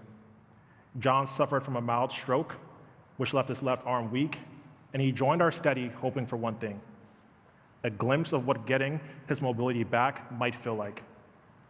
And on the screen in front of him was one of the apps that I built. It walked him through his rehab exercises and gave him feedback on how he was progressing.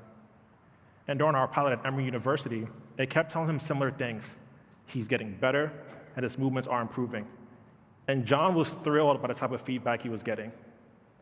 But behind him, a therapist was watching the same screen, and her face said something completely different.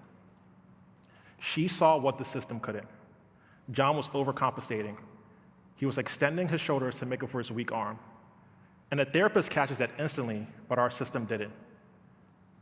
Now, if she hadn't been in the room, John could have practiced the wrong patterns for months, thinking he was actually healing, which would have actually made his recovery process 10 times harder. What was interesting was that our system did exactly what we asked.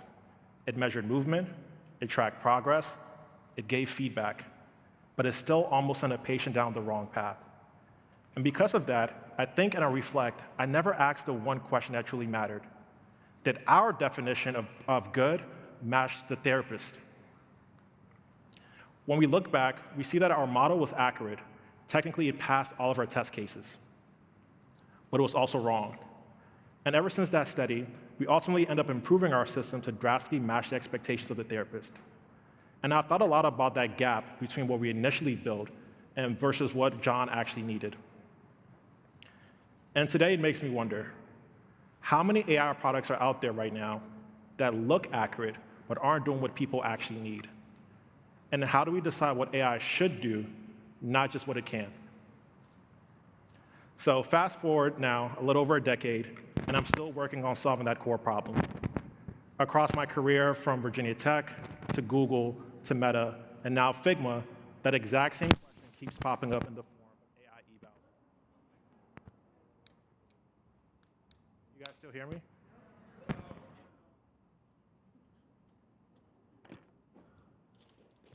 Thank you. How about now? Cool. So now I'll be honest with you all. When I first heard the words AI evals, I was genuinely confused and I thought it wasn't for me. It sounded like something that was reserved only for machine learning scientists. Sorry, I forgot my clicker. And I know I'm not the only one who has felt that way, because I guarantee you there's been someone in this room who has been in a product meeting where engineers leaned forward and said, we need to improve our eval coverage or our benchmark data is saturated, and you just nodded your head. You didn't raise your hand, you didn't ask what it meant, you just wrote it down in your notebook so you could secretly Google it later. And then when you Googled it later, it didn't help. And you probably looked a little bit like Michael Scott over here. So now, if you've ever felt that way, don't worry, because by the end of this talk, you're gonna know exactly what evals are, how to do them, and why you're the best person in the room to lead. Now, before we continue, I want us to quickly do an exercise together. Imagine you prompted your favorite AI design tool to generate an output from the text that you see here on the screen. So create a homepage for a running mobile app.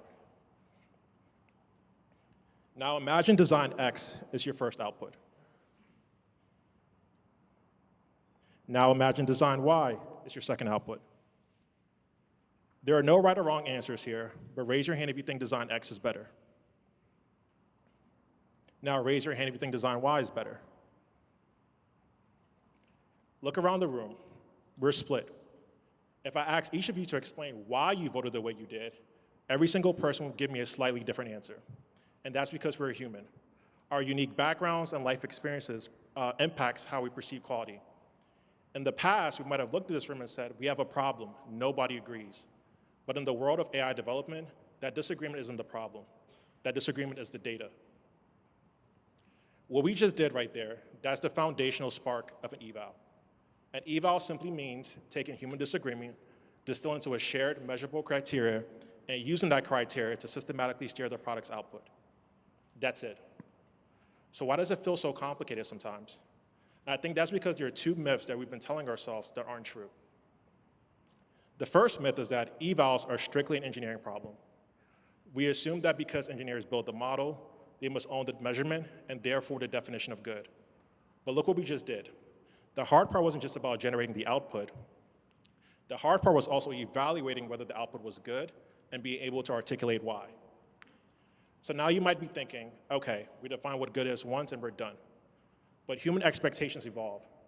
What feels like magic today will feel like a baseline requirement a month from now.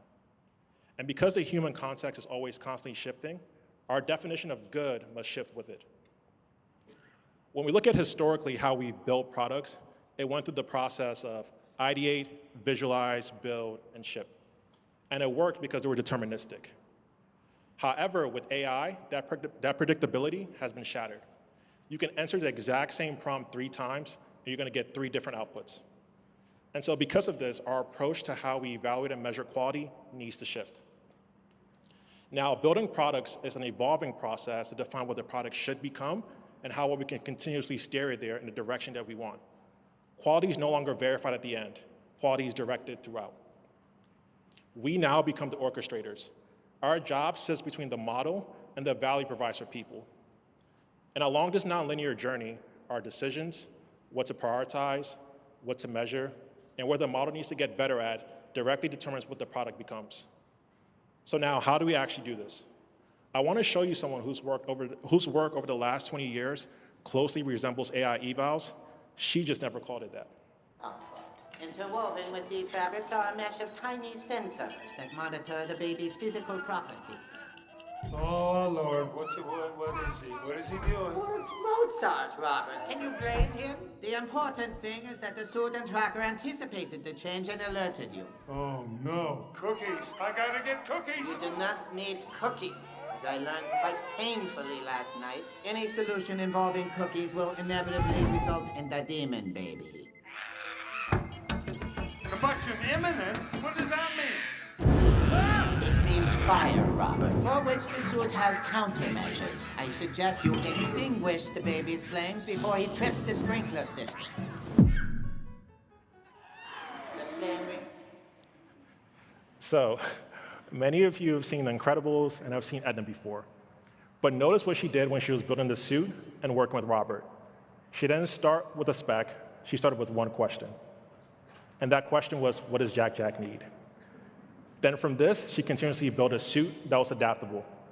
She watched his movements, observed, learned, and realized he had powers she never anticipated, and his powers were always evolving. But here's the thing that most people miss about Edna. She wasn't just observing Jack Jack, she was directing the outcome. Every time she learned something new about his powers, she made a decision on what needs to improve next. The suit actually molded into his behaviors. It became what she told it to become. Now here's where it gets interesting. Jack Jack isn't an AI model, but his behavior is probabilistic, especially when he's upset.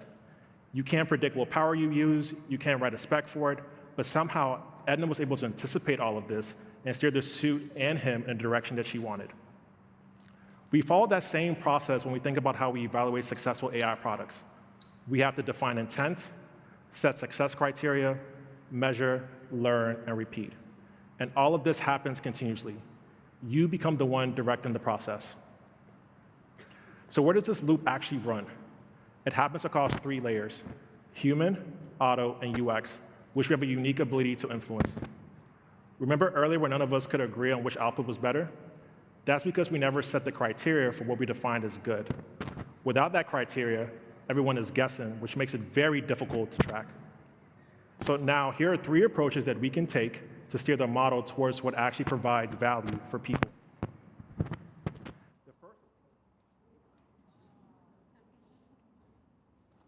Can you guys hear me now? Cool. So the first approach answers the guessing problem head on. If everyone is guessing, the fix is to write it down what good means and put it into human hands. That is a human eval. You create the criteria and you turn it into a rubric.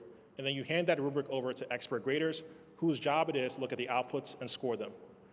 This is the moment where good stops being an opinion and becomes measurement.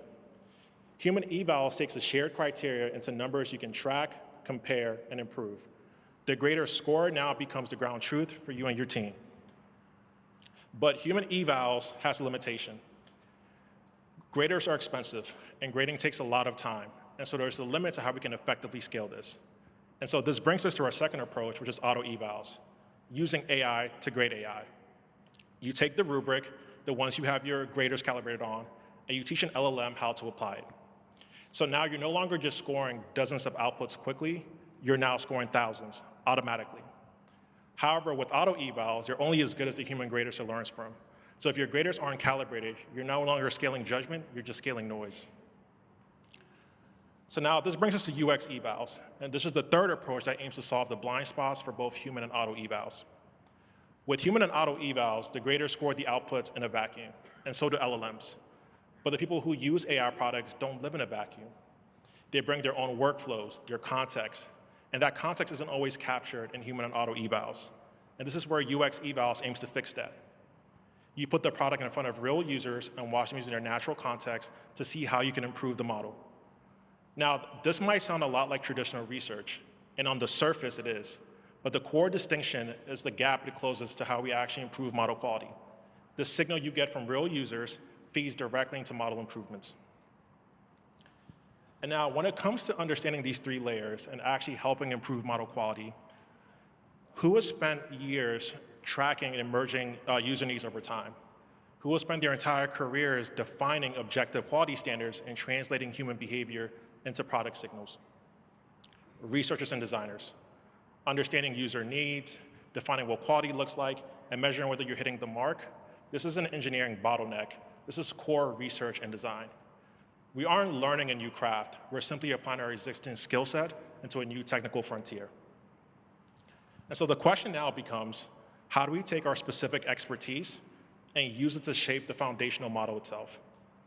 When you see, evaluating AI products doesn't require new skills. It's just renaming the ones we already have. So expertise such as defining the North Star, understanding disagreement, surfacing user needs, and synthesizing findings becomes writing the success rubric or calibrating graders, defining the eval sets, or triaging failure modes. It's the exact same craft. It's just now applied at the model layer. So now I want to walk us through one full cycle of this loop at Figma from start to finish. So the loop starts here with intent. Before you measure anything, you have to decide what the model actually needs to be good at. And just as important, where to focus on first. You can't improve everything at once. And at Figma, this is where I spent a lot of my early efforts, where I helped the team prioritize which use cases our agent needed to be good at, and really nailing our eval sets. And so now, once you know what you're aiming for, you have to define what good means in a way that other people can apply the same way you would. And this is where I wrote our initial rubric and calibrated our graders. And calibration is the key word here. It's not enough to just write a rubric down. You have to get your graders aligned so they're scoring the same output consistently. And this is what turns success from one person's opinion into a shared language, something that's consistent and something that you can actually measure. And then once you can measure, measurement looks different depending on the direction you want to steer the product. And so for one example from human eval is be able to measure the content quality or response quality or prompt success. You analyze these results and how well they're performing across each of these different dimensions, and you actively surface those gaps you're noticing to the engineering team to prioritize. And this is where it all starts to pay off, where measurements turns into improvement. Every test that we've surfaced showed us something differently, specifically the high frequency and high severity failure modes, the things that broke often and the things that broke badly. Those went straight to our engineers' hands for concrete signals for what we needed to fix. And as they made those fixes, we saw the scores go up, and that's when the flywheel begins to happen. And over time, we start to see the impact of this work reflected and noticed by leadership. This is our chief design officer reacting to the trajectory of our improvements. And what I noticed early on in my time at Figma is how much our direct recommendations and quality fixes are highlighted to our exec team. And that's the shift I want us to really start to prioritize. How we can shift from influencing the product indirectly to shaping it strategically and directly through model quality. And so through this work, I've started to realize that we have far more power to shape AI than we think. We have 4 distinct levers to influence how a model behaves, and the first is through system prompts. You shape how the model behaves in production, its tone, its guardrails, what it will and won't do. The second is through eval design. When you design the eval, you actually design what good means, and everything the model measured flows against the bar you set. So whoever defines the rubric defines the target. And the third is through data sets. You decide what the model learns from, what it gets judged on, and how you make sure it reflects on what actually users need, not just what is easy to collect. And the fourth is through capabilities. You determine what the model can actually do for people by shaping the tools and the context that it's giving. 4 levers which we're uniquely positioned to own. So now I want to leave you all with this. We talk a lot about how AI is changing the world, and it is, but AI doesn't know where it's going. It only knows where we've been. Someone has to point it forward, and that someone is us. We spend our career sitting between what exists and what should exist. Let's be the architects of what comes next. Be sure to own the loop. Thank you.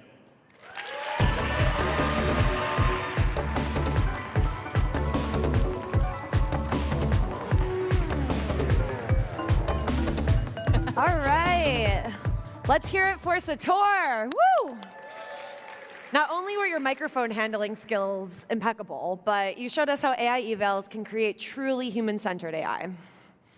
Our next speaker will be Craig Lebenz, a developer relations engineer at Google. Craig's been exploring the advantages and challenges of using AI, not just to generate content, but to actually generate the user interface itself. Please give a warm welcome to Craig.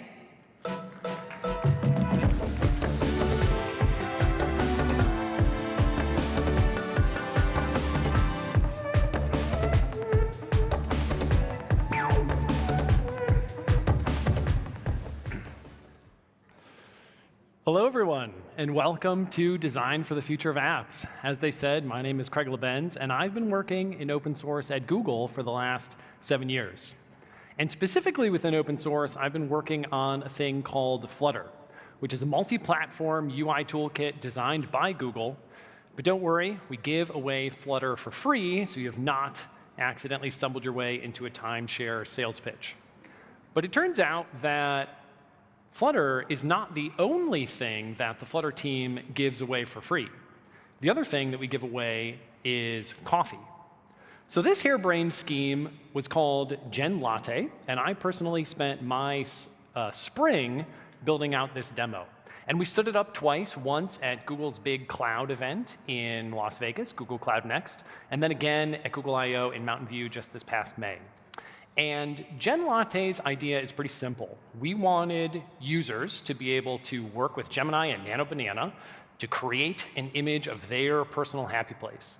And then world-class baristas would make a very real latte and print that image of their happy place on top of the coffee using edible ink printers.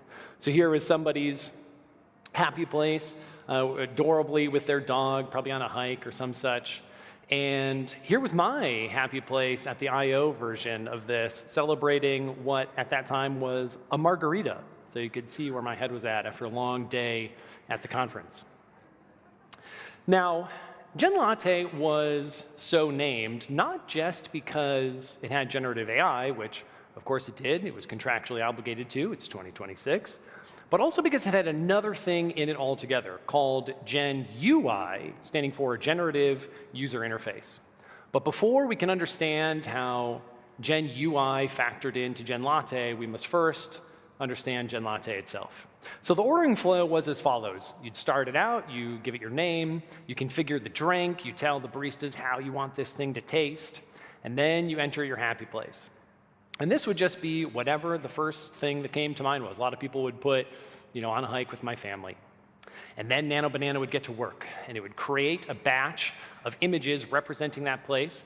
But if even the best image out of that batch didn't quite match what you were imagining, you could continue the adventure and answer some more questions that had been authored by Gemini in advance. So for example, if you said your happy place was at the zoo with your family, Gemini might say, all right, well, what animal exhibit are you at? And how big is your family? And what time of day is it? And whatnot. And then you'd get another batch of images and you could continue.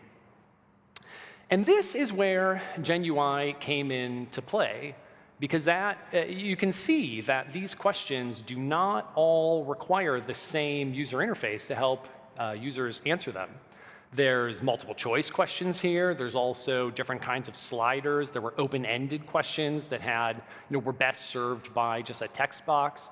So Gen UI was how we met each question, helped users answer each question. And this is all kind of getting a little abstract. It might feel abstract. So let's zoom in a little bit, especially so we can get to the concerns that are relevant for designers. So all of this is pointing to the question, what is Gen UI? And most people think of AI these days as either coding assistants. Obviously, that's extraordinarily popular. It could also be an agent running autonomously on your laptop and opening up bank accounts in your name that you did not ask for. Or it could be the chat interfaces where we seek low-grade therapy from different LLMs. But at Google, we started to wonder, well, what if these agents could respond to users' needs, not just with walls of text that nobody wants to read, but instead rich, ephemeral user interfaces. And so after months of thinking and the scratching of many chins, this idea started to coalesce, and we call it Gen UI. And there's even a protocol for it called A2UI, standing for Agent to User Interface, and that's its logo there on the right. Now, this is mercifully not a technical tour of that protocol, but instead an exploration of the kinds of questions that come out of following this paradigm. So it's an invitation to all of you to ponder those questions with us, because engineers have opened a real can of worms with this, and we're going to need designers to help us make sense of it. And these questions touch every aspect of app development, ranging from your design systems to how you prototype early versions of your app, to basic UX concerns around consistency and affordances, to even your server bill every time a user launches your app. Because as the world has found out in the last few months, tokens are actually not free. And now, if you would like to explore this protocol that I'm going to gloss right over, then you can head to a2ui.org and have yourself a read. So is the future of apps Gen UI? Well, maybe. I think it really depends on the app itself. So it could be true that it's the future for some apps. But as I was building Gen Latte this spring, I started to realize that Gen UI is not just a Boolean that your app either has or doesn't have. Instead, it's much more of a spectrum with a dial that you can tune up and down. And as you move up and down that spectrum, you really transform your app.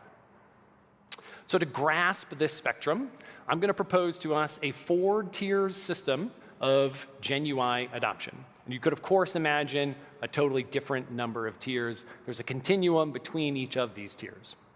So this is by no means in an official list, but it helps me reason about where we're going in 2026 and beyond. So first, to level set all the way on the left, well, I guess this is your all's left, is level 0 with 0 Gen UI and completely deterministic user interfaces. And I'm calling this one-sided UI because all of your UI logic probably lives on the server, think like Wikipedia, or in the client. That would be most web apps these days, or presumably, though I've never seen the source code, even the Figma design client. And this category covers the vast majority of apps ever made. It also covers some surprising interfaces, like earlier versions of the web interfaces to talk to Gemini, ChatGPT, or Claude. So the key insight here is that even though an LLM is providing non-deterministic answers to our deepest questions about life, the code itself, which receives that answer and shows it to the user, is deterministic. So code and UI code and content are different things. So to advance to level 1, which I'm calling full stack UI, what you would probably do is mix and match where the responsibilities fall between your client and your server. And I think generally these days, how that tends to play out is that the server fills in some blanks on what is otherwise a primarily client-driven UI. I think a lot of news websites live in this space these days, where some simple front-end code knows how to like put all the paragraphs of the article into some p tags and show it to the user. But the server might have final say on where ads get placed or how other related news stories are represented. Also, dynamic and flexible A/B testing frameworks are really well suited by this architecture. But level 0 and level 1 are siblings in my mind because they share this attribute of being completely deterministic, which is a little bit of a spoiler for how you move on to level 2, which I'm elegantly calling AI-driven, server-driven UI, which really begs the question, who's driving this thing?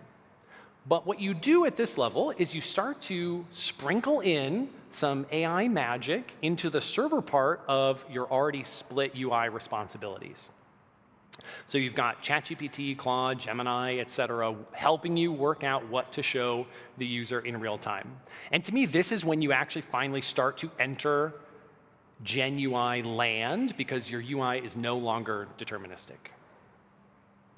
And Gen Latte, the coffee disseminating apparatus that I've been droning on about, was a level 2 UI, because these questions were dreamed up on the server by Gemini, and then they were sent down to the client as UI directives. Now, level 2 questions level 2 UIs ask some very interesting questions of us that are going to force designers and developers to collaborate. So for example, Gen Latte has this catalog of card widgets which know how to show users the questions that they would need to tweak the images that they were looking at. But when I was writing that widget, I didn't know how long the question was going to be. Also didn't know what aspect ratio I was going to be rendering in. Obviously, responsive components and overflowing text are nothing new, but it's a little weirder. Like, you expect to see that kind of stuff in maybe the review body or like a comment body. It's a little weirder if what's supposed to be the page's H1 or H2 ends in an ellipses. That would make me think, wow, this is a really broken UI. Another question that I had to deal with was just not knowing for the multiple choice questions, for example, how many options Gemini was going to give me. And sometimes it would put one word in each of the options, like in this screenshot, and other times it'd be like, here, have a whole sentence.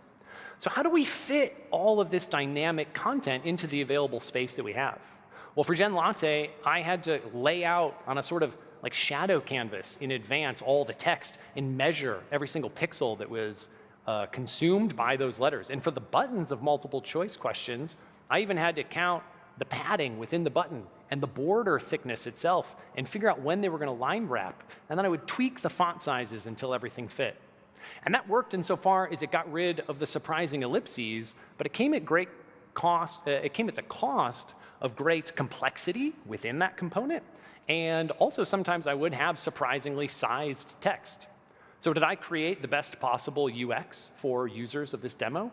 I'm personally invested in thinking so, because I've already subjected thousands of people to it over several events. But in the future, I would love to work with more designers on questions of that category.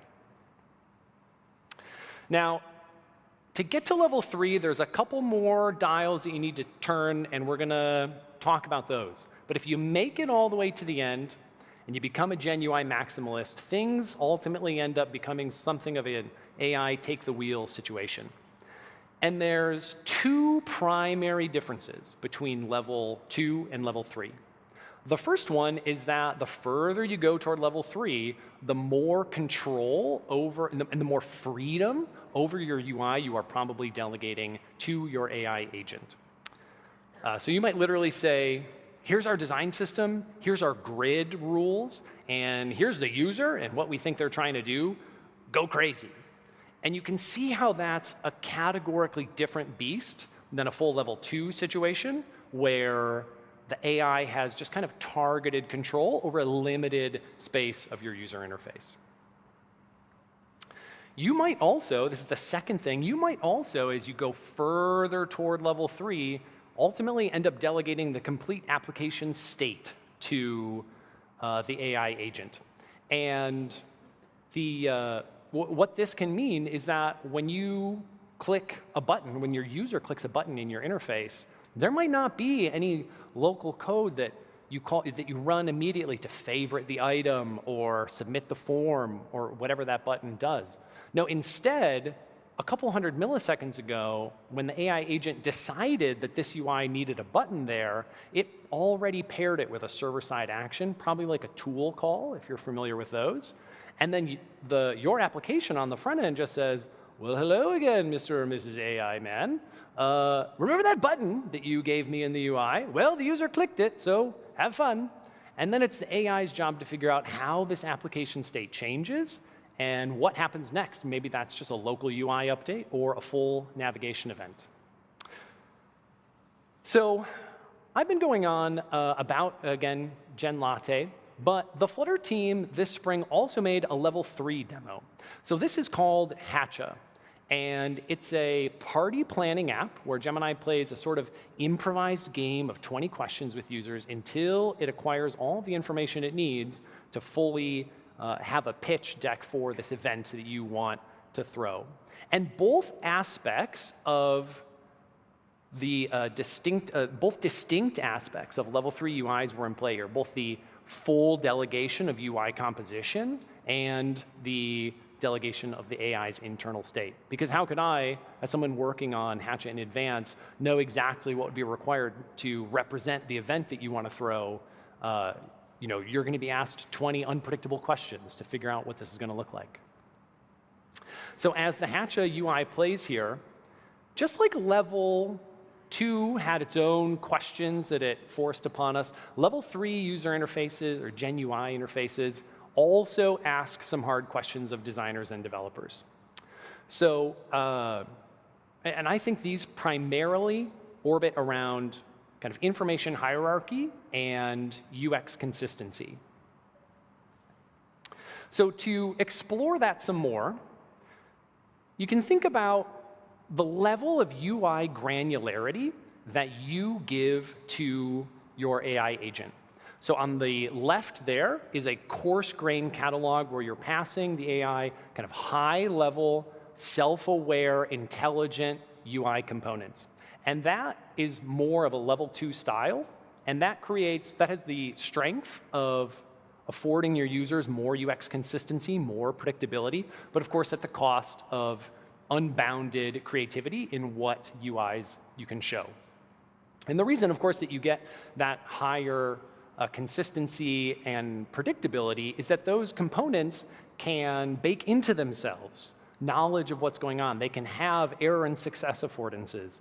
They can show progress bars. They can know how to lay out their children amidst surprising constraints. They can know that things need to be able to scroll potentially.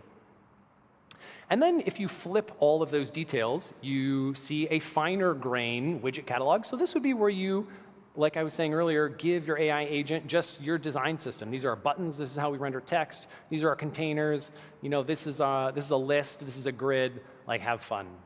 And that opens up a really wide range of things that your app can do that you never even predicted in advance, but of course, at the cost of consistency and predictability.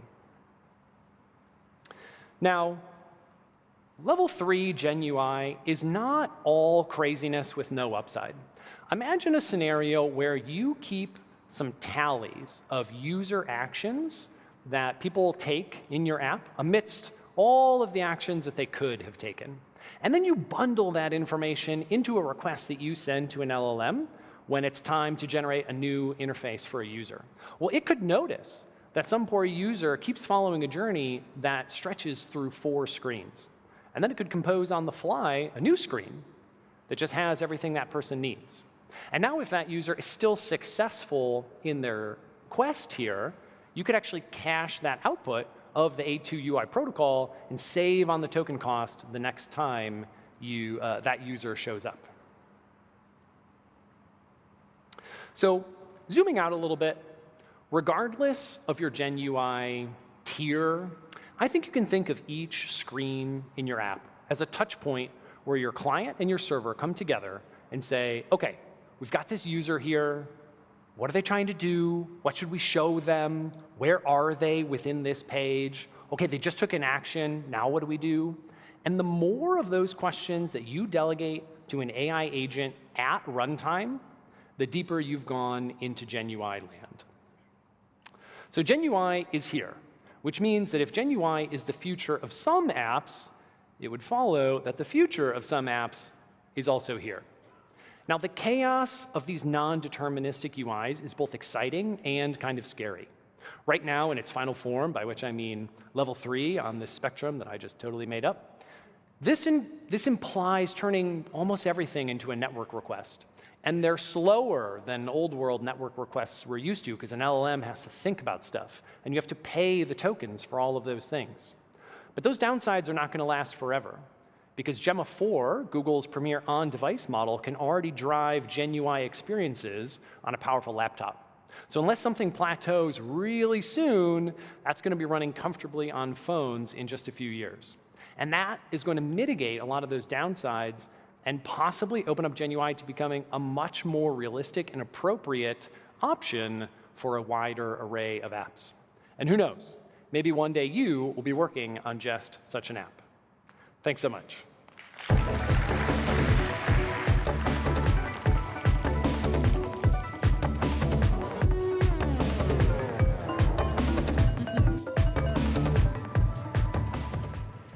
Thank you so much, Greg. I'm going to hit you up for a Gen Latte after this.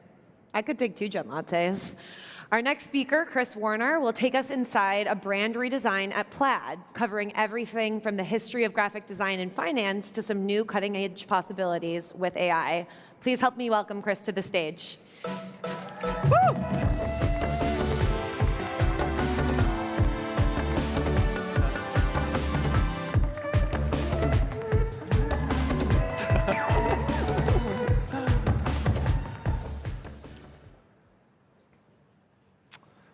I have a question.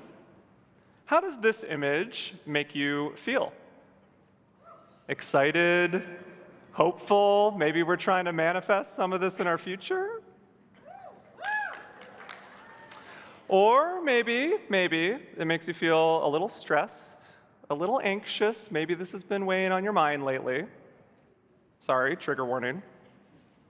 Well, believe it or not, the $100 bill was always designed to make us feel something. Same as the 20, the 5, and of course, our boy, the 1. These are some of government's most important designs, artifacts created with an almost surgical level of precision. And it's not just true in the US. When you look at currency around the world, you can start to see the care and attention that's devoted to its design. Intricate patterns, detailed illustrations, vivid neon colors and gradients, metallic foil textures. There's actually a very important graphic language living just beneath the surface of all currency around the world. It's a language that's as deliberate and universal as it is old. And whether we like it or not, it's familiar to us, especially as designers, because it's designed with intention. A system that comes together to make us feel a particular way about money as a symbol. That we should cherish it, respect it, and most importantly, trust it. Hi, my name is Chris, and I'm a creative lead at a financial technology company called Plaid. You may actually recognize our logo anytime you try to connect your bank account to a fintech app like Robinhood, Venmo, Coinbase, et cetera, and that would be one of our more visible products, Link. But more broadly, we provide companies the APIs to power all those amazing digital financial experiences and services you know and love today, companies who are literally reinventing what money looks and feels like in the modern age. And with so much innovation in finance today, you'd think by this point we would have developed a healthier relationship with our money. But 59% of consumers still say that money is a really big source of stress, myself included. And we can also layer some AI on top of that. That's right, we all know this. The robots are here, and they are doing way more for us than a Roomba ever could. And yet, only 17% of Americans still say that AI will have a positive impact on their future. Ugh. Who or what, if anything or anyone, can we really trust right now? A brand design system does many things, but most importantly, it signals to the world what you stand for. It's a series of symbols, a language, that gives your audience a way to connect their values with yours, to help show them that you believe in the same things they do, that they, in short, can trust you. And at Plaid, our brand system really wants to answer the question, do we really trust money?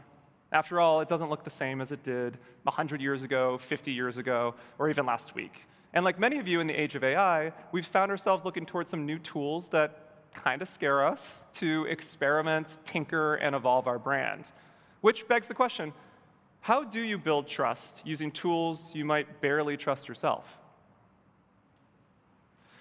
When we talk about progress in tech, we often talk about speed. But for many of us designers, the reality is a lot different. Progress takes time. As designers, it's actually our job to advocate for deep thinking, for empathy, for a process that's really slow, deliberate, and intentional. This is a screenshot of the Plaid design team in 2019.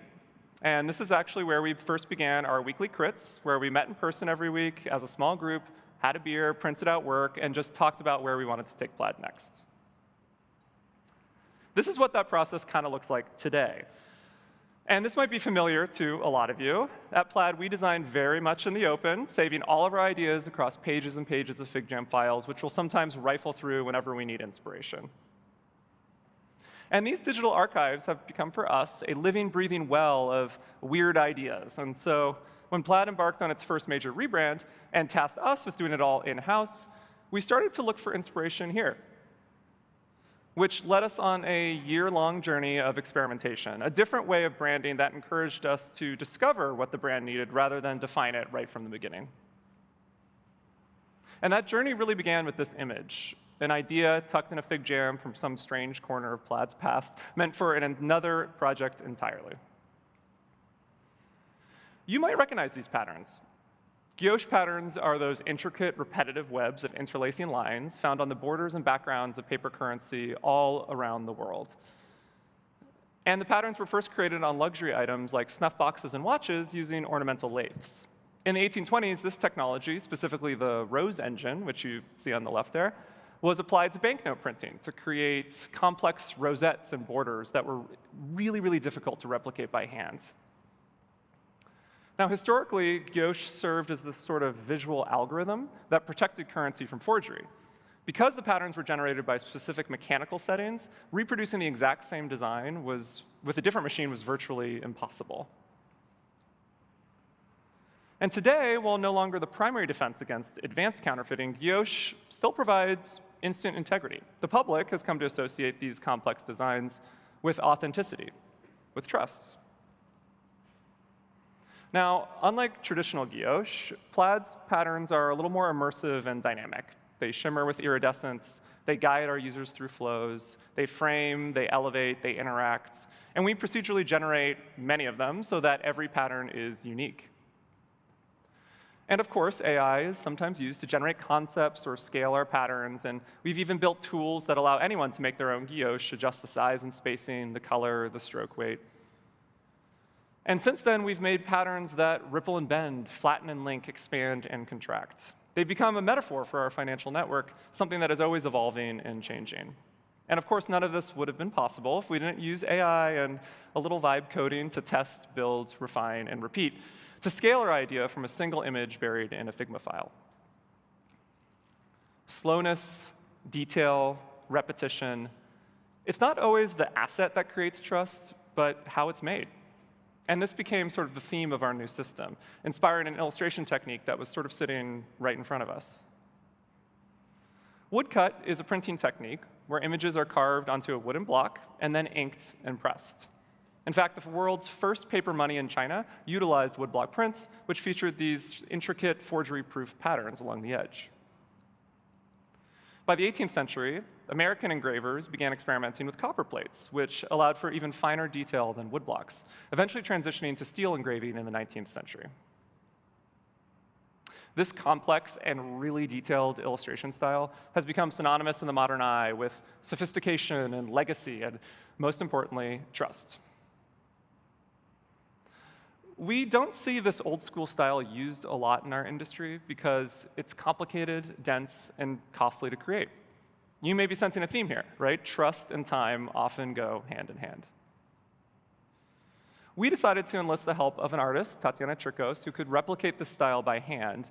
And with her help, we found fun ways to remix and reinvent what money could look like in the modern age. And of course, we started working with her in the old school way, if you remember, pencil and paper. We started sketching out our ideas, but she didn't live in the US, so she didn't always have the same cultural understanding of US currency that we did. And so we started using AI mockups to help her explore some new concepts. And actually, as we started to generate them, we even considered shipping some of these AI versions. They were cheaper and faster, but they weren't quite right. The texture and detail was always just a little too liquidy, and I don't know, sometimes AI would give Abe and Ben this sort of like sultry stare and plump lips. I mean, I don't know, anyone in AI, why are image generators always making our founding fathers look kind of glammed up? I don't know. Are you seeing this? Well, AI gave us a great place to start, right? It was a baseline, which surpassed everything from language barriers to geography to even taste. And that gave us more time to evolve the work by hand. And for us, this is really crucial. When dealing with an art form based on currency, cultural awareness and attention to detail is really important. After all, not everyone, including our robot friends, have the same relationship to Benjamin Franklin or the Queen of England or a Canadian goose as the people who recognize the symbolic nature of their own currency. I suspect a lot of us might be building like this today. Quick AI mockups, quick dialogue with an artist or maybe your leadership team, and then some handmade assets designed with care, sometimes on the other side of the world. Today, we're able to turn around a detailed illustration with our illustrator in a matter of days. And then later, we take our drawings to our cell animator, Jess Roden, who hand draws each frame, a process that AI animation tools today simply can't replicate. It's that final step of hand-drawn detailing that really builds trust, not just with our customers, but really with our own design team. The process itself gives us confidence that each piece is made hallucination-free. And at Plaid, we're constantly trying to show the world that money can evolve. But reinvention doesn't always mean breaking what already exists. Sometimes it just means taking some trustworthy language from the past and rewriting it for the future. AI accelerates our ideas, but not necessarily our timelines. It just leaves us more room to build with intention and play. So thank you, AI. Now, if you can't tell, I love AI. I think it's super cool. But I do think it's an appropriate moment to address the robot elephant in the room. AI is cool, but it's also kind of scary, especially when it comes to things as precious as our money. And I wish I could say, don't worry, your money is safe. AI hackers are not going to get into your bank account. Everything's fine. But that wouldn't really be totally true. In recent years, we have seen some bad actors try to take advantage of the financial system and break our trust in it at an alarming rate. In fact, first-party fraud is becoming much harder to distinguish from legitimate behavior, and it now accounts for about 36% of all reported financial fraud incidents globally, which is up from 15% last year. So for our first major out-of-home campaign, we really wanted to call attention to that. So we drafted a headline that we felt captured the moment. The fraudsters are coming. But how do you visualize that? And at the time, our system really only had illustration, pattern, color, type. Our brand really wasn't fully baked yet. So since AI is only as good as the inputs you give it, we fed our machines handmade artifacts from our brand's living mood board. And weirdly, AI wasn't great at mocking up woodcut illustrations, but it really wasn't bad at mocking up oil paintings for some reason. AI took our inspiration and really blended the old and new with this kind of dreamlike art style, which landed us here, this image of Paul Revere riding through the night, wielding a laptop instead of a lantern. We liked it because, LOL, but we also liked it as a symbol of the beauty and the danger of AI. And then we worked with Overall Murals to paint the work, and we actually gave them permission to correct the pieces, adjust them with actual eyes and hands. Here you can see Paul coming to life, brushstroke by brushstroke. The painters took the concept and I think made it their own, evolving the idea into something that I kind of think speaks to its own strangeness in this world that's both human-led and machine-made. And of course, we worked with our illustrator to sketch out the idea in woodcut so that it could live well beyond the one moment. And from our experience, AI can really help scale an idea, but that extra attention to detail, of focus and finesse, that's what really gives it longevity. Working in tech, surrounded by AI tools in our day-to-day lives, there's a tendency to think that the future of finance will be driven by the digital. And that's not entirely wrong, but I don't think it's the full picture. Money is and always has been physical as well as digital. It's meant to be exchanged, connected, moved, and stored. It's a tool. The machines that hold it, that move it, that monitor it and transform it are tools too, part of a larger ecosystem that straddles the world of the material and the ethereal. Now, it's kind of weird for me to be a designer in tech to be saying this, but hold my hand when I say it.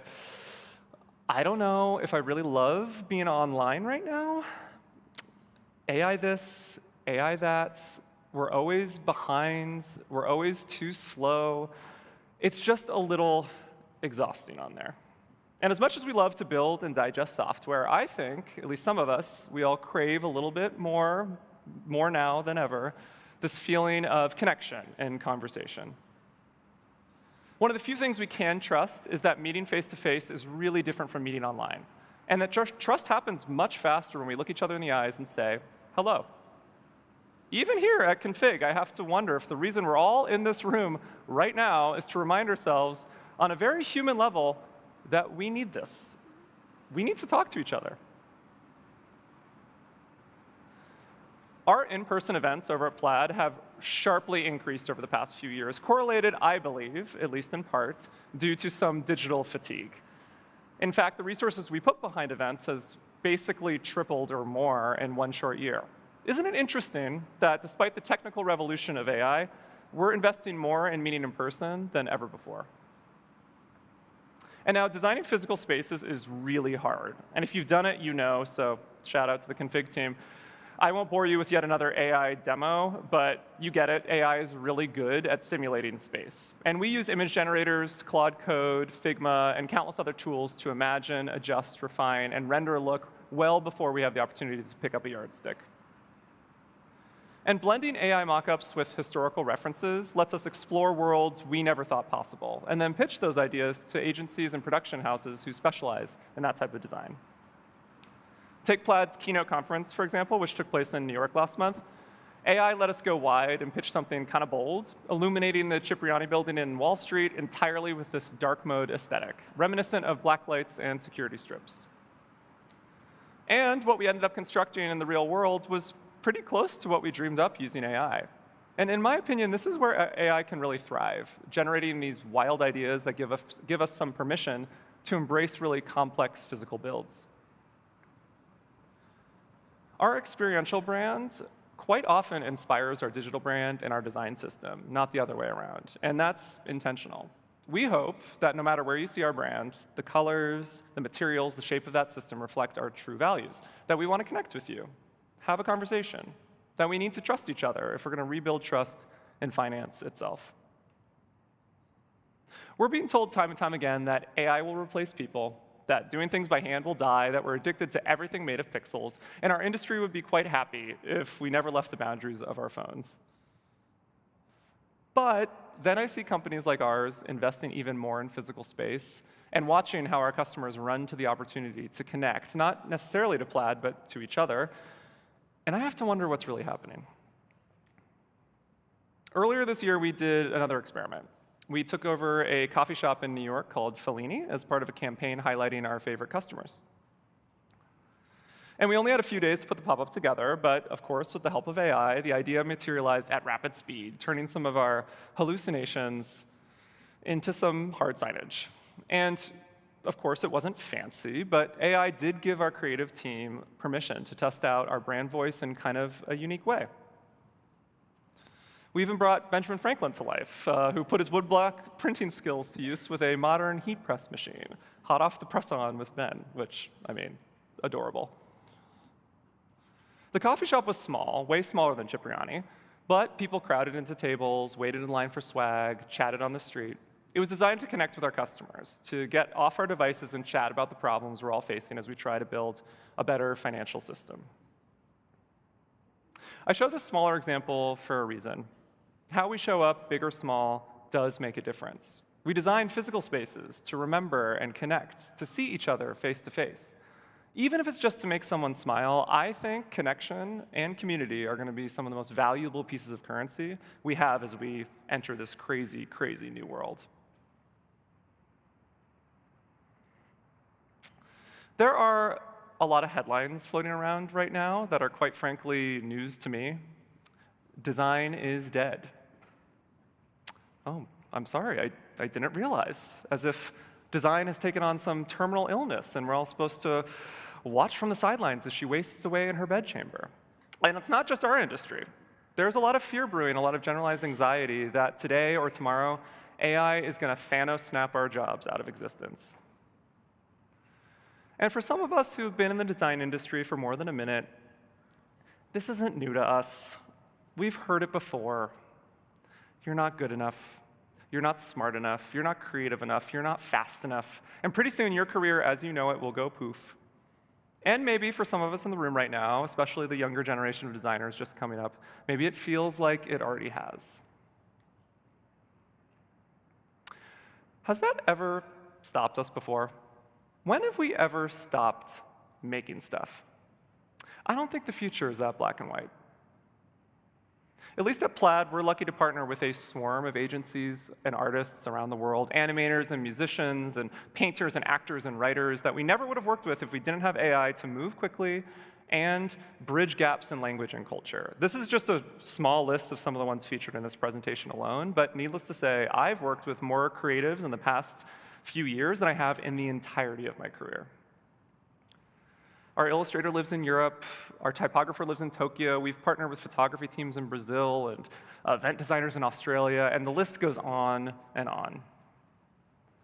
And in this new world, we always try to ask our partners what they think about AI and sort of bake the rules ahead of time into the contract. Some of the things we like to ask them are, can we use AI to learn from your art or not?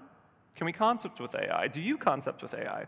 What is your value system in regards to AI? And how can we explicitly agree on the rules of the road ahead of time? Art and design is subjective. And as long as that's true, it's going to be really hard to teach a machine what's good because even we as humans have trouble agreeing. And I think that disagreement, that dialogue, that friction, that's really where the magic happens.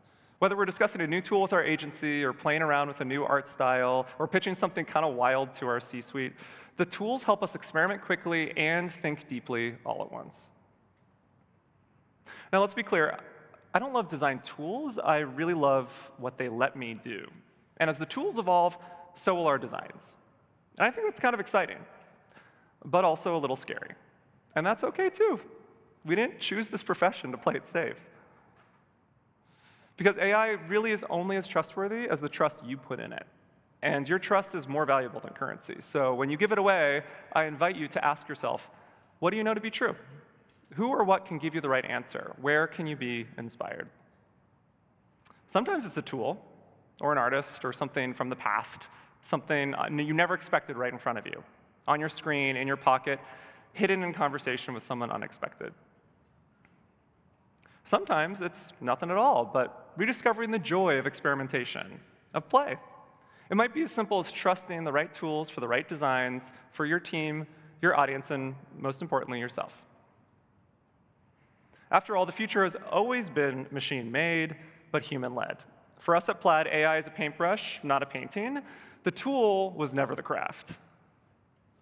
So I invite you to test, to break stuff, to be brave, to think deeply, to trust the people you're designing with and designing for, to trust yourself again. And maybe, just maybe, we can all find the joy in design once more. Thank you.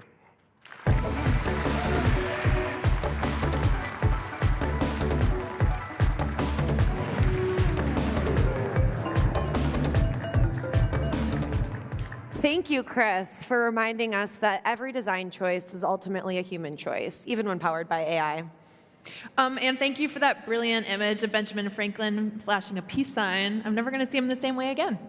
It's a cool guy, with the peace sign, especially. It's been a huge day of talks on the Mezzanine stage, and I think that we're finally ready for the last one. And this is an exciting one. Ryan Powell is head of design at Waymo, where he's been exploring how communication design can build user trust. Please give it up for Ryan.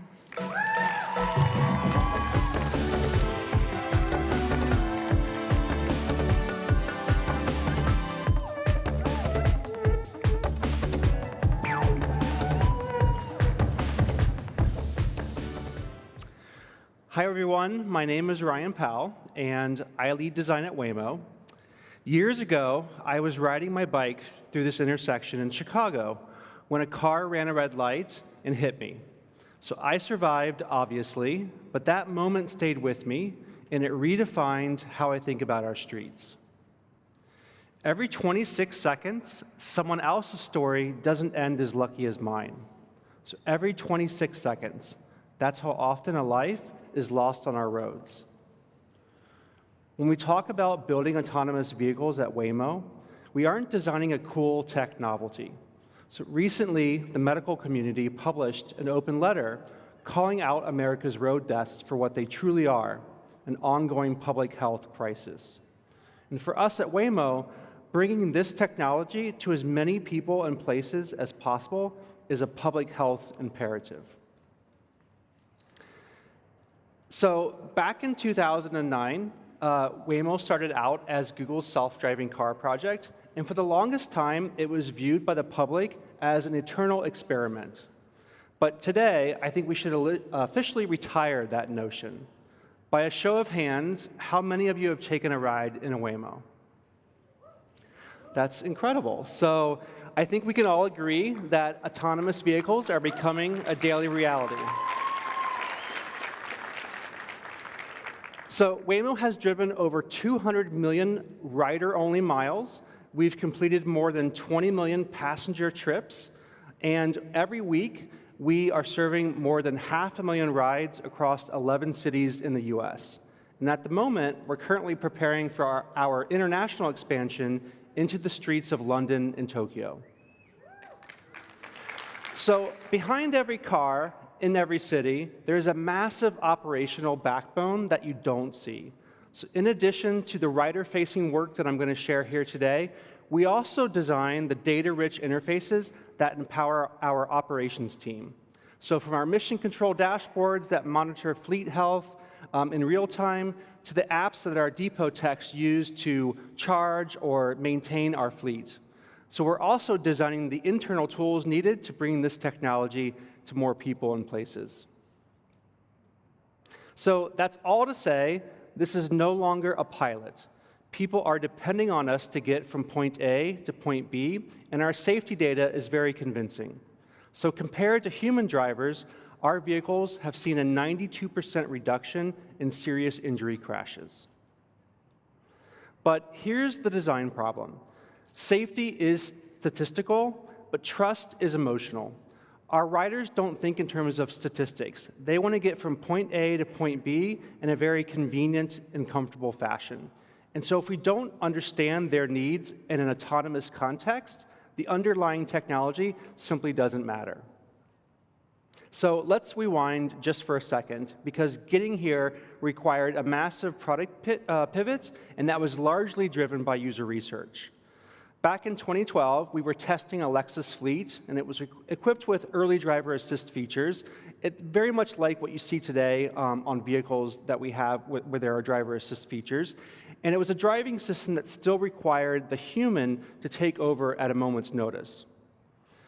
So our researchers uncovered something unsettling. The moment the technology worked reasonably well, users almost immediately overtrusted it. So testers were supposed to be monitoring the system, and again, they were supposed to be ready to take over at a moment's notice, but as you can see in this video, they were doing all sorts of things at highway speeds. They're texting, they're putting on makeup here, and we even had some people completely nod off as they were on the freeway and speeding along.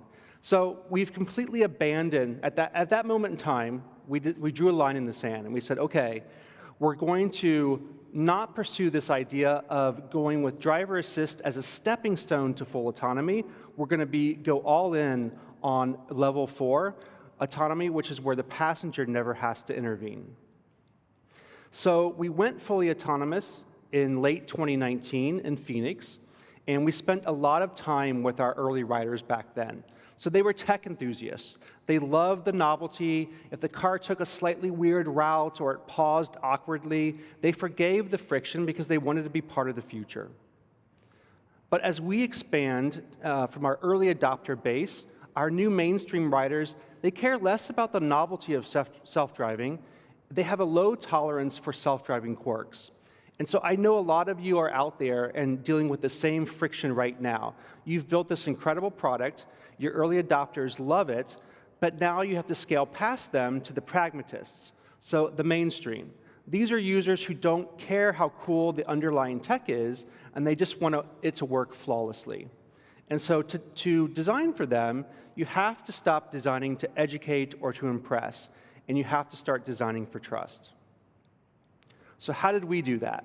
Well, we spent a lot of time in the passenger seat observing the nuanced dialogue, it's often unspoken, that defines a human-driven ride. So much of that communication is direct. So you might ask the driver, hey, which route are you taking? Or the light's green, why aren't you moving? But the real sophistication lies in the nonverbal cues. So consider the scenario that you see here in this photograph. You're in the back seat, the car begins to slow down. Instinctively, you look up and you see two things. You see the jogger ahead outside of the windshield there, but you also notice the driver's head turn slightly toward them. So in that split second, you haven't just received information, you've built a shared understanding. You know why the car slowed down, and you feel secure because of it. And that insight became a cornerstone for our design philosophy. So when you remove the human driver, you don't just remove an operator, you create a massive communication vacuum. And so our jobs as designers has been to design a proxy for that missing dialogue. So we are essentially building a new language of trust. So early on, a lot of our writers asked, what can our cars see? Well, there's a ton that our cars see and that we could communicate. Some of you have probably seen a video like this. It's what our engineers use for development. But this raw output is just too dense and demands too much attention for people that are just trying to get from point A to point B. So as designers, we spend a lot of our time curating exactly what we show in our UI. And we want our writers to have a sense for just how much the vehicle can see and understand without overwhelming them. So we've learned that building trust requires sort of a ruthless curation over complexity. So let's take a closer look at the passenger UI that you see during your ride. We want to show you as everything that the car can see and how sophisticated this technology is, and we want to be able to explain its behavior when that makes sense. So the in-car UI has to also assure people and not overwhelm them at the same time, and it has to do so if it's their first trip or their 100th trip. So let's zoom in then to the 3D part of our UI, and here you can see that we show a road surface. It's flattened and it's grounded. The features of the road, like crosswalks and street markings, are things that we highlight here. The car's trajectory is a predictable green path, and then nearby vehicles are rendered as simple, clean, sort of stable 3D geometry. When it comes to pedestrians, they have a crisp, sort of light blue glow underneath them, and cyclists have a green underlay. And with pedestrians and cyclists, we got feedback early on that abstract icons felt too detached. So instead, we take a hybrid approach here. We layer the real-time laser points over the figures so you can actually see the biological motion of their arms and legs moving. And this subtle design language communicates an incredibly complex message. It tells the rider the car doesn't just see that object. It knows what that object is, and it knows how it behaves. So occasionally, our riders might glance up. They might wonder where they're at. So in addition to showing what the car can see, we also pull in buildings to provide some geographical context. But because they're less important to understanding what the car can see, we sort of dim those down so that they don't compete with the more important elements in this scene, namely the nearby cars and pedestrians.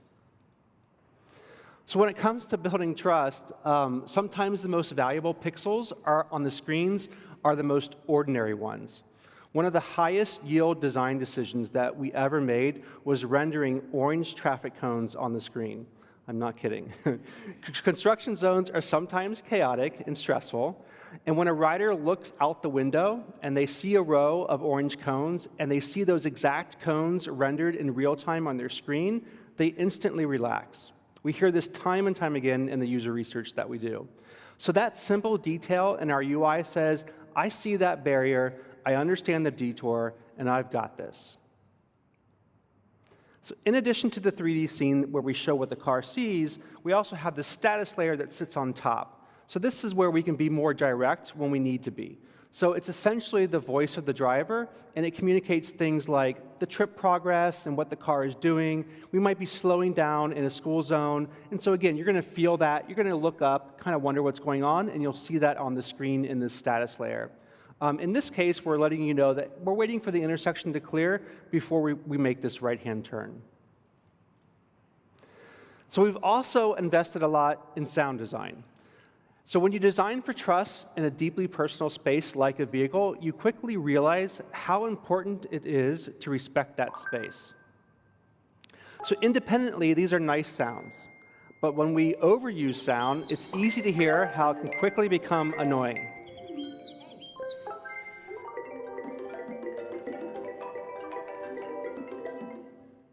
So remember, in cars, alerts are mostly around for drivers who need to react.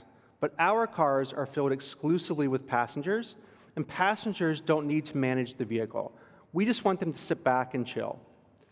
So to achieve sound harmony, we lean into psychoacoustics. We've anchored our entire vehicle soundscape around the musical key of E. So in psychoacoustics, the key of E is uniquely associated with feelings of joy and clarity. It feels bright and inherently stable. And we use sound design as a systemic hierarchy. So for instance, when you open the door for the first time, you're greeted by a soft, ambient, harmonic soundtrack in the key of E. Our team affectionately calls this spa music.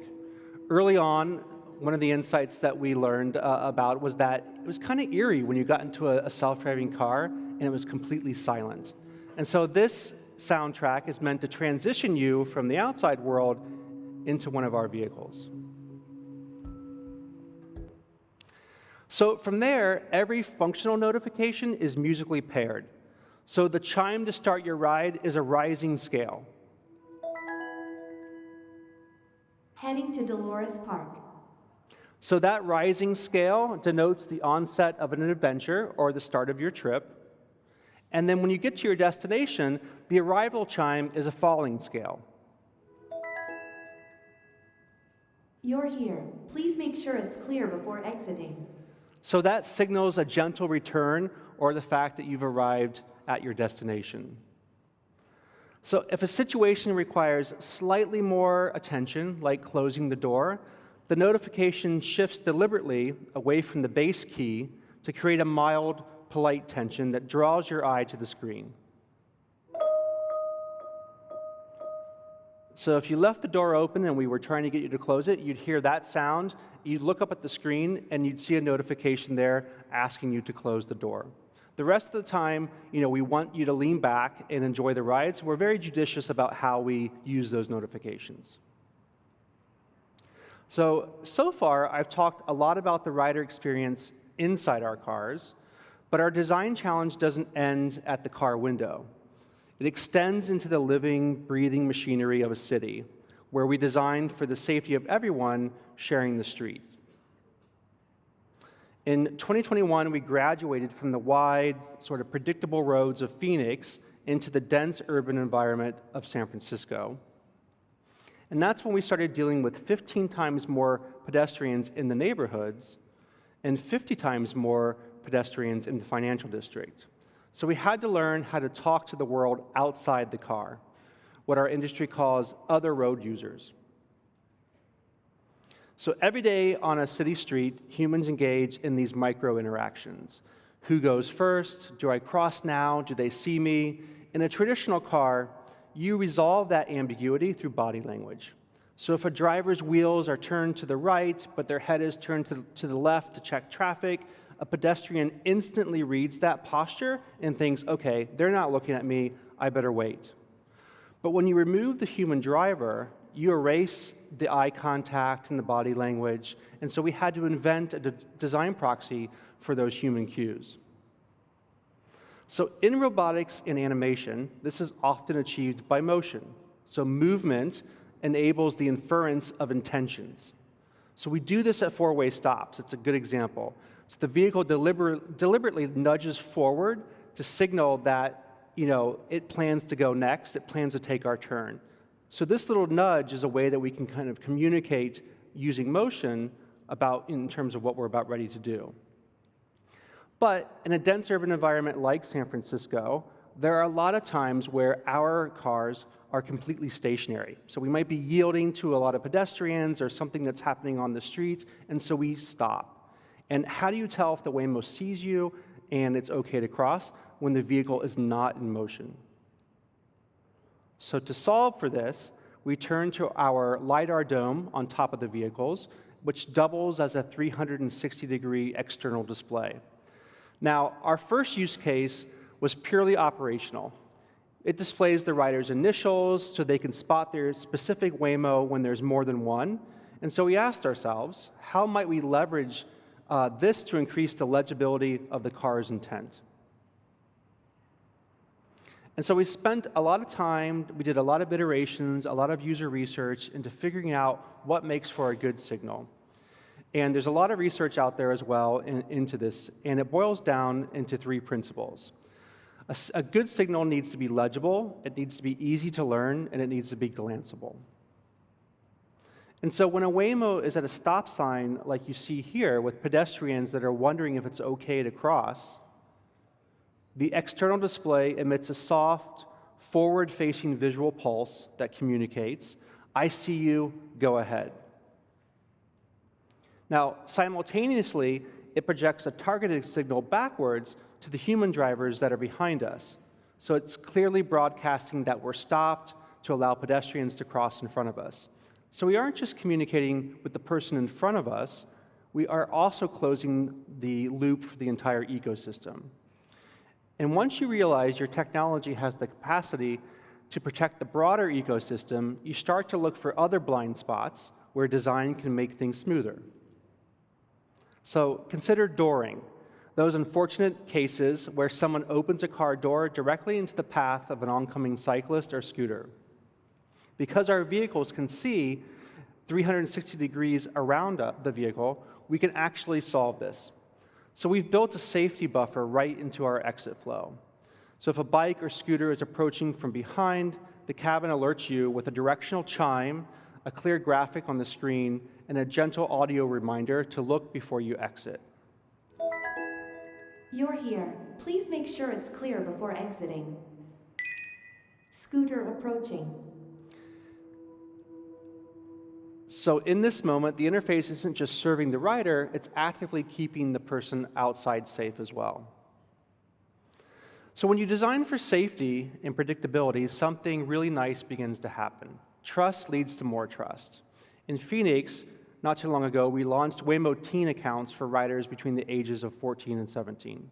So as you can imagine, putting a teenager into a car with an empty driver's seat is a massive responsibility. To support that level of trust, our user experience had to solve for two users at once. For the teen, we designed for freedom and a stranger-free environment. And for the parent, we designed for reassurance, including real-time location tracking and an easy connection to rider support during their teens' trips. And here, design became less about the user interface and more about creating a silent, trusted partner for busy families. So we've built a lot of trust, and we find that once people understand and trust the car, they inherently want to converse with it. And this is at the heart of where we want to go next. In a human-driven car, if you see it starting to rain, you don't open the app and drag the pin on the map, to be dropped off, to a spot that maybe is closer to shelter. You just say to the driver, hey, can you pull up in front of the red car? And so imagine doing that here with your Waymo, if you want to say the same thing. Hey, just as natural as telling that human driver, pull up in front of the red car. And in the future, we'd like to bring that exact natural conversational ease to autonomous transit. So when UX achieves perfect legibility, it becomes invisible and conversational, and dare I say, more human. You stop watching the steering wheel spinning on its own, you stop checking the orange cones on the passenger screen, and you just relax. We realize that the true luxury of this technology isn't the AI itself, it's the freedom it returns to us. The freedom to take a nap or to call your mom, or being completely secure in the knowledge that the journey is handled. And so, as you leave Config today, I want to ask you, what are your empty driver's seats in your user journeys? What are moments where users might be waiting for a signal of intent? What are the orange cones that tell them you've got this? And in what ways can you speak in the musical key of E? You don't have to build autonomous vehicles to take a page from this playbook. Whatever you're building, stop designing to educate your users on features and start designing to earn their trust. Thank you very much.